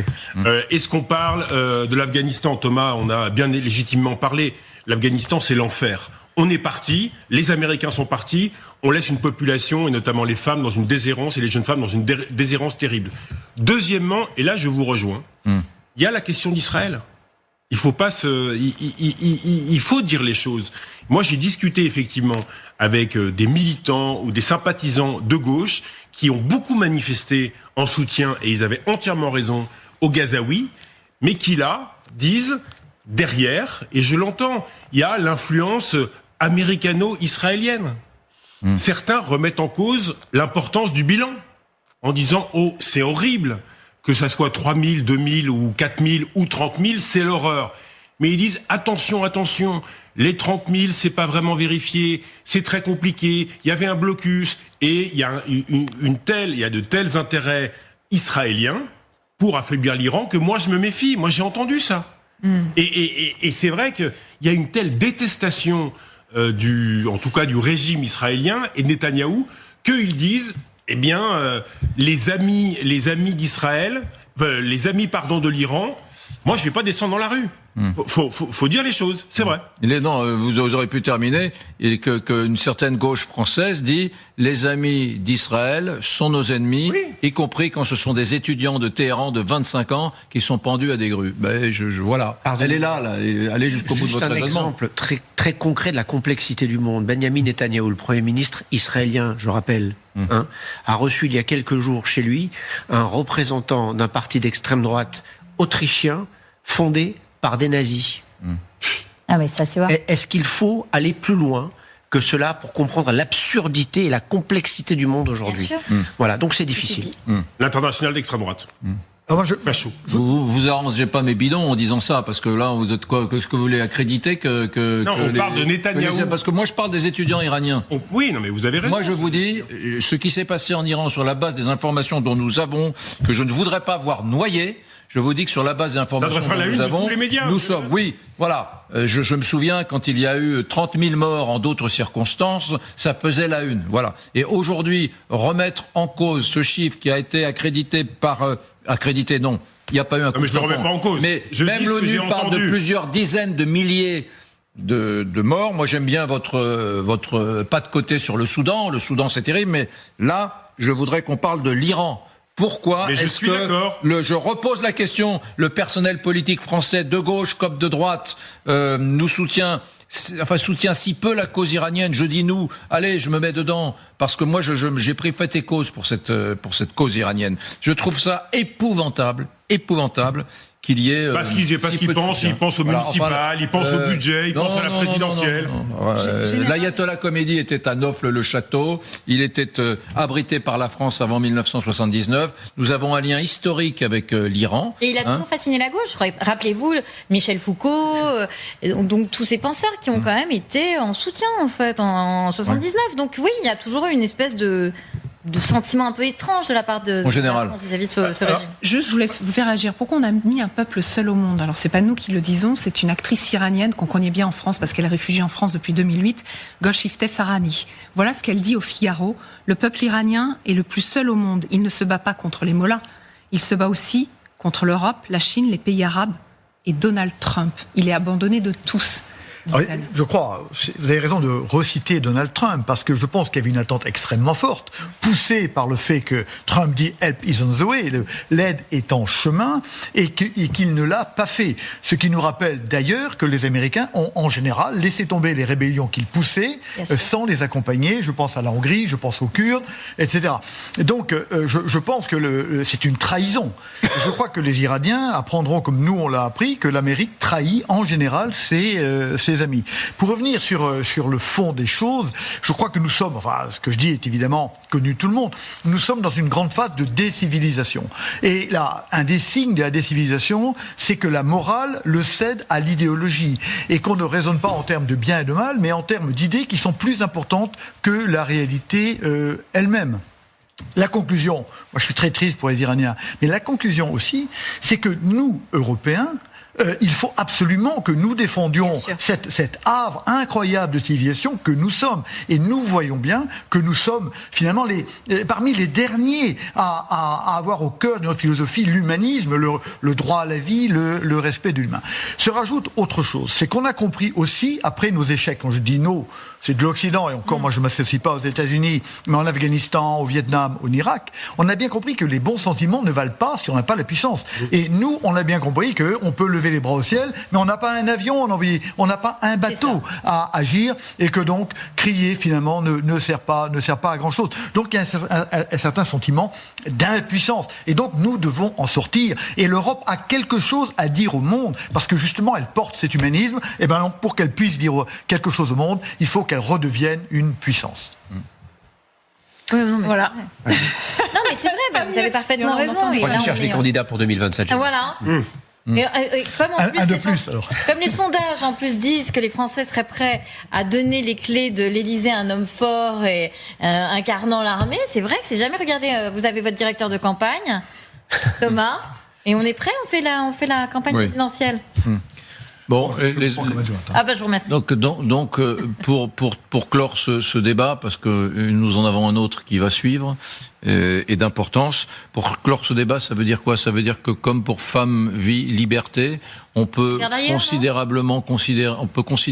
que cette affaire va, alors que en ce moment même les universités iraniennes sont en train de reprendre le chemin de la contestation. On est en train de dire voilà, c'est comme ça, c'est l'histoire. Les Américains sont pas au rendez-vous. La jeunesse française considère que c'est pas très bien de s'insurger contre la République islamique d'Iran. Donc mais le général a raison. Le général a raison, c'est que là, ça montre effectivement qu'il faut que l'Europe monte en puissance en fait et qu'on soit capable d'avoir une alternative qui soit pas de dépendre des États-Unis de Trump. C'est sûr, parce que l'interview de cette actrice, elle disait aussi ça, c'est qu'elle voulait pas des Américains. Non. Elle en voulait pas. Elle dit j'entends les Iraniens sur place qui me disent mais on veut les Américains. Moi j'en veux pas. Donc si vous voulez je pense que le peuple iranien est lui-même très divisé au fond en se disant est-ce qu'on va passer finalement de la coupe des mollahs à la coupe de quelqu'un d'autre. Vous voyez ce que je veux dire? C'est toujours très compliqué. Et c'est très compliqué de se sentir, enfin je sais pas, je parle sous votre contrôle, Deus ex machina, et se dire qu'en fait on va enfin rétablir les choses comme il faudrait, surtout que les Américains, quand ils se sont mêlés des choses, ça n'a pas toujours été un grand succès. Vous savez, Eric, l'explication de dire qu'en France, il n'y a pas une mobilisation et de grandes manifestations, c'est vrai. Parce qu'il y aurait une gauche radicale, par exemple, qui aurait du mal à soutenir les Iraniens, parce que derrière, il y aurait l'appui d'Israël. Aux États-Unis, on voit pas d'immenses manifestations. C'est la même chose. C'est la même chose. Pareil, hein. Exactement. Or, il y a pas une extrême gauche radicale aux États-Unis. Donc c'est comme s'il y avait une fatalité. Si. Ah bah si, il y a une extrême gauche radicale aux États-Unis. Demandez à votre ami Donald Trump ce qu'il en pense du wokisme. Ouais, enfin bon, non, mais d'accord, mais sur le plan politique. Les États-Unis et la France ont plus de ressemblances qu'il n'y paraît. Ouais, enfin, les facs américaines sont pas en ébullition parce qu'il y a une répression immonde en Iran. Mais non, regardez, Iran, peuple seul au monde. Les Allemands pareil, les Britanniques pareil. On n'a pas dit seul en France, c'est seul au monde, c'est ce que dit cette actrice magnifique iranienne. Qu'est-ce qu'on fait concrètement ? Admettons que les États-Unis, comme ils l'ont fait au Venezuela, aient le pouvoir ou la capacité de faire tomber ce régime, ou la tête, ou les têtes de ce régime, parce que après Khamenei, il y a Larijani, etc. Qu'est-ce qui se passe après ? Comment la transition s'opère-t-elle ? Vous avez remarqué qu'au Venezuela, il n'y a qu'une personne qui est tombée, le régime est resté en place. Bien sûr. Voilà. Est-ce que c'était pour récupérer le pétrole ? Peut-être, on ne sait pas. En tout cas, rien n'a changé concrètement pour la population. En Iran, qu'est-ce qu'on fait ? Si ce régime est décapité, il faut aller mettre des forces d'interposition au sol en Iran pour organiser la transition. Combien de temps ça va prendre ? Combien de mois ? Est-ce que ces troupes vont être acceptées ? Thomas, pour enlever ces troupes ? Ça n'est pas mon débat. Mon débat, c'est au fronton de toutes les mairies de France. On voit des drapeaux ukrainiens depuis 2022. C'est la compassion nationale. Mais l'expression politique pour l'Ukraine, par exemple, qu'on voit tous les jours depuis 2022, et là, sur l'Iran, rien. Vous oubliez rien de rien. Vous oubliez deux choses. La première, c'est que l'Ukraine, c'est la porte, ou c'est à la porte de l'Europe. La seconde, c'est l'incroyable travail, quoi qu'on puisse penser de cet homme, de Volodymyr Zelensky, dans les parlements, dans les chancelleries, dans l'opinion publique, pour convaincre les gens que si son pays tombe, c'est en quelque sorte notre civilisation qui tombe. Mon général ? Non, je voulais simplement dire que les morts, vous disiez tout à l'heure à juste titre, un mort vaut un mort. On sait bien que c'est pas tout à fait vrai. Le poids du mort, c'est son poids multiplié par la distance. Bien sûr. Vous êtes. La loi du kilomètre. La loi du kilomètre. Elle est très triste, mais c'est la loi du kilomètre. Le mort au Soudan, il vaut pas grand-chose. Non. Et quand vous êtes aux États-Unis, le mort en Iran, il est tellement loin, alors que les prix augmentent à Walmart, si vous voulez, que finalement on s'en fout. Mon général, vous avez dit tout à l'heure le plus important aujourd'hui, le plus important, c'est que l'Europe s'autonomise. Justement, vous avez entendu le cri d'alerte du chef d'état-major des armées. C'était hier sur l'état de notre marine. L'état de notre marine. Bien selon lui, on l'écoute si vous voulez bien, et on vient vers vous dans une poignée de secondes. On a aujourd'hui des niveaux de nombre de bâtiments qui sont insuffisants. Et des quantités de missiles embarqués également insuffisants. Ça fera partie des axes d'effort à l'avenir parce que il y aura un combat difficile en mer et donc il faut des armes. Il faut des armes et il faut avoir de la quantité. Voilà. Il faut des armes, il faut de la quantité. C'est intéressant parce que tout à l'heure, on avait le président de la Fondation de la mer, pas du tout un militaire. Il nous disait, les Français oublient trop, terre de paysans, d'agriculteurs, qu'ils sont une puissance maritime et que nous avons le premier patrimoine maritime du monde avant les Britanniques, avant tout le monde. C'est vrai. C'est vrai. Alors, mais Gérald Mandon a parfaitement raison, mais il aurait pu dire la même chose de l'armée de l'air, dont il est issu, et de l'armée de terre. Ça a été dit tout à l'heure, nous avons été fous. Fous, c'est pas exactement le bon terme, moi je le reprends quand même, on a été fous de désarmer une inconscience de la réalité du monde. Alors certains ont levé la parole, le général de Villiers, qui était là hier, je l'ai succédé, moi je dis la même chose avant Villiers. Et évidemment, nous faisions une erreur majeure devant l'histoire. Alors le problème aujourd'hui, c'est que oui, vous le disiez, il faut rajouter des milliards et des milliards pour arriver à enfin avoir une défense qui nous permette de faire valoir notre pays, notre défense. Et on ne peut jamais oublier que les valeurs ne valent que par le calibre des canons qu'on a. Si on n'a pas de canons et qui sont de petit calibre, on n'a pas de valeur. Et en tout cas, on ne peut pas les exporter. Voilà qui est dit. Merci beaucoup en tout cas d'avoir répondu à nos questions cet après-midi. On voulait revenir aussi sur une information. Vous le savez, hier, cette professeure d'art plastique qui a été poignardée par l'un de ses élèves. Ça s'est passé dans le Var, à Sanary-sur-Mer. Son état de santé reste très préoccupant. Mais on vient d'apprendre que l'adolescent de 14 ans, donc cet élève qui serait donc l'auteur de ces coups de couteau, eh bien, il est toujours en garde à vue. Il a reconnu la préméditation. On fait le point avec Laszlo Jalabert. Au collège La Guicharde ce matin, quelques parents et leurs enfants. Rares sont ceux à vouloir nous parler. Sur leur visage, la sidération. Pas de cours de la journée, mais une cellule psychologique à disposition des familles. Essentielle pour cet adolescent. J'ai toujours mon cerveau qui me remet les images en tête. J'ai juste vu la prof par terre en sang. Une professeure d'art plastique, bien connue de cette mère de famille. C'était pas une prof à problème, j'ai jamais entendu quoi que ce soit. Pour ça, on sait pas ce qui peut se passer dans la tête des enfants. Il est 14h20 hier après-midi. Armé d'un couteau avec une lame de 12 cm, l'enfant de 14 ans blesse grièvement sa professeure d'art plastique. 3 coups à l'abdomen, 1 sur son avant-bras. La scène se déroule devant une partie de la classe. Il s'enfuit en pleurs avant d'être appréhendé par le CPE dans la cour de récréation. Nous avons pu rencontrer un élève de l'établissement témoin du dernier coup de couteau. Selon lui, Il y a des élèves qui ont dit que l'élève qui a poignardé la prof avait montré le couteau le matin à d'autres élèves. Il y a eu une fouille vers le début d'année, mais ils ont juste ouvert les cartables, regardé et c'est tout. Cet autre adolescent se présente comme son meilleur ami. D'habitude, il est très calme, un peu rarement très gentil. Bon, après, parfois, il faisait des actions, il nous sautait dessus avec des ciseaux, etc. Mais pour nous, c'était des jeux. Quelle était donc sa motivation ? Jusqu'alors inconnu de la police, le mineur a été placé en garde à vue pour tentative d'assassinat. Il a révélé aux enquêteurs en vouloir à sa professeure. Elle aurait notamment rédigé des rapports disciplinaires sur son comportement. Suivi par l'aide sociale à l'enfance, l'élève agresseur vivrait dans un contexte familial difficile, d'après cette parent d'élève. C'est une famille, je sais, qui est compliquée, qui avait une mesure éducative qui était mise en place pour ses enfants. Le mineur était censé rencontrer la protection judiciaire de la jeunesse demain, le 5 février. Un rendez-vous pris il y a déjà 4 mois. Ce matin, plusieurs élèves et leurs parents de ce collège réputé tranquille ont été entendus dans ce commissariat. La professeure poignardée a été prise en charge par les urgences. Pour l'heure, son état est stable, mais son pronostic vital toujours engagé.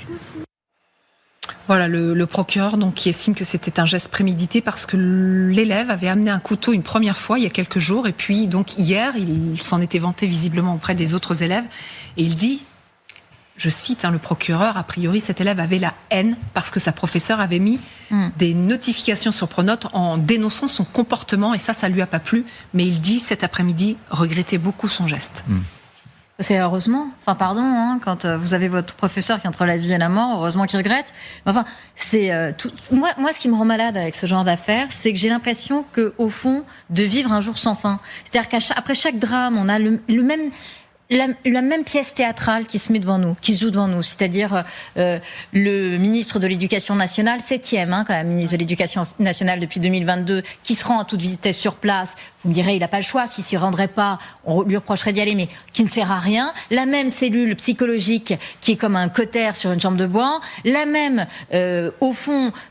Tout le monde dit mais c'est quand même incroyable que l'état de la psychiatrie en France soit dans cet état-là. C'est cause nationale, ça ne sert à rien. C'est quand même ahurissant au fond. C'est cette espèce de jour sans fin où il ne se passe rien, où on oublie et on passe à la victime d'après. On a une série de politiques qui vous proposent des idées complètement baroques comme les portiques de sécurité. Il sera venu avec une arme, un couteau céramique, ça passait les portails de sécurité. Donc ça n'a aucun sens.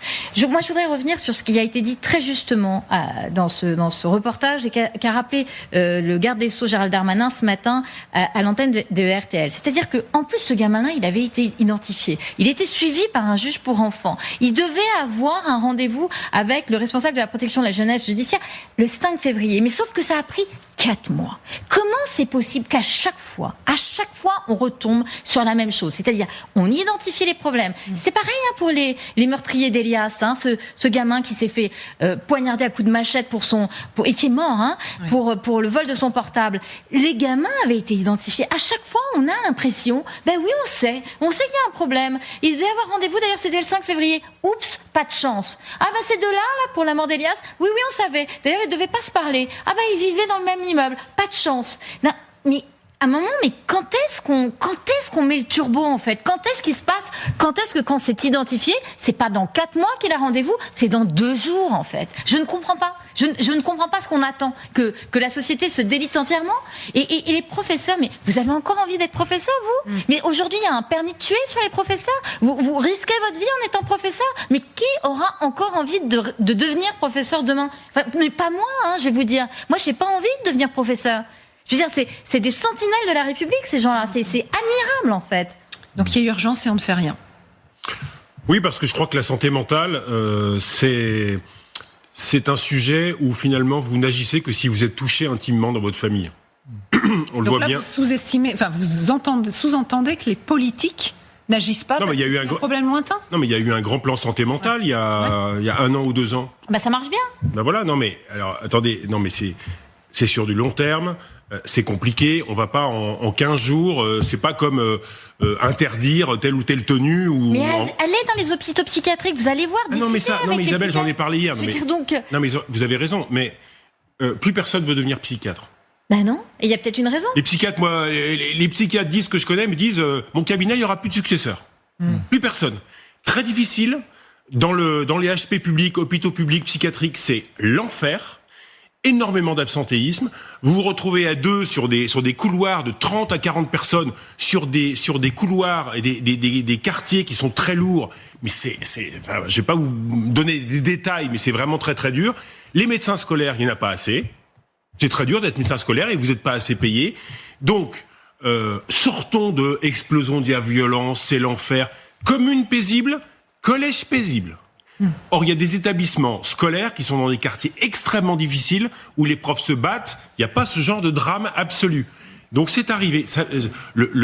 Pardonnez-moi, le pétage de plomb d'un collégien, ça peut arriver n'importe où. Isabelle a raison, il ne faut pas 4 mois entre le signalement et le rendez-vous. Moi, je suis pas d'accord. Je vous trouve d'un capitulaire, là, une fois encore, qui me paraît ahurissant. Pourquoi il est capitulaire? Non, mais parce que ce côté, ah bah oui, non mais c'est pas de la violence, c'est quoi alors quand on essaye d'assassiner son professeur? J'ai pas dit que c'était pas de la violence. Pardon, mais vous dites non, mais c'est un pétage de plomb.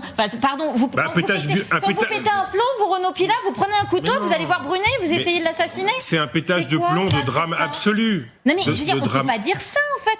Pardon, mais quand on était enfant, on n'avait pas des cas comme ça à longueur de temps de professeurs qui risquaient leur vie. Ça raconte aussi le délitement de la société. Pardon, non mais ça raconte le délitement de la société. Ça veut dire qu'aujourd'hui on ne respecte plus les professeurs. Ça veut dire qu'aujourd'hui, et pourquoi on les respecte plus? Parce que d'abord les parents les respectent pas, les élèves ne peuvent pas les respecter, les parents ne les respectent pas, leur administration ne les soutient pas. Comment est-il possible, par exemple, que l'avocat qui défend l'un des meurtriers l'un des pas des meurtriers, mais de l'association qui a conduit au drame de Samuel Paty puisse dire ah non mais quand même Samuel Paty, il était un peu islamophobe, tranquillou bilou en fait. Non en fait ça raconte tout ça, ça raconte qu'ils sont lâchés les profs, ils sont lâchés et on accepte que toutes les 3 semaines, tous les mois, tous les 2 mois, on puisse en poignarder un, et après on dira oh non mais la psychiatrie en France c'est un problème. Et il n'y a pas que ça, c'est toute la société qui s'effondre. Et moi je trouve ça dramatique. Je comprends pas on se roule pas tous par terre à chaque fois qu'il y a un professeur qui se fait poignarder. Alors là, je rappelle à ceux qui nous prennent que nous revenons sur le fait, parce qu'effectivement c'est pas écrit en bas, sur ce geste prémédité d'un jeune collégien de 14 ans, voilà, qui n'avait pas apprécié une annotation sur sur Pronote. Pronote, voilà, c'est ça, et qui a poignardé. Est-ce qu'on est certain, parce que vous avez parlé de maladie mentale, est-ce qu'on est certain qu'il y a une maladie mentale Ah non, l'enquête est trop tôt. C'est un gamin dont on savait qu'il était maltraité dans sa famille, en fait, et qui devait effectivement avoir un rendez-vous pour être protégé. Donc un gamin maltraitant qui maltraite. Voilà. Merci beaucoup. En tout cas, évidemment, on y reviendra au cours de la journée sur LCI, voir s'il y a d'autres informations. Le procureur qui a pris la parole tout à l'heure. Bien évidemment. En attendant, donc, vous retrouvez Marie-Aline Méliès et LCI Direct. Quant à nous, on se retrouve demain. À demain, donc.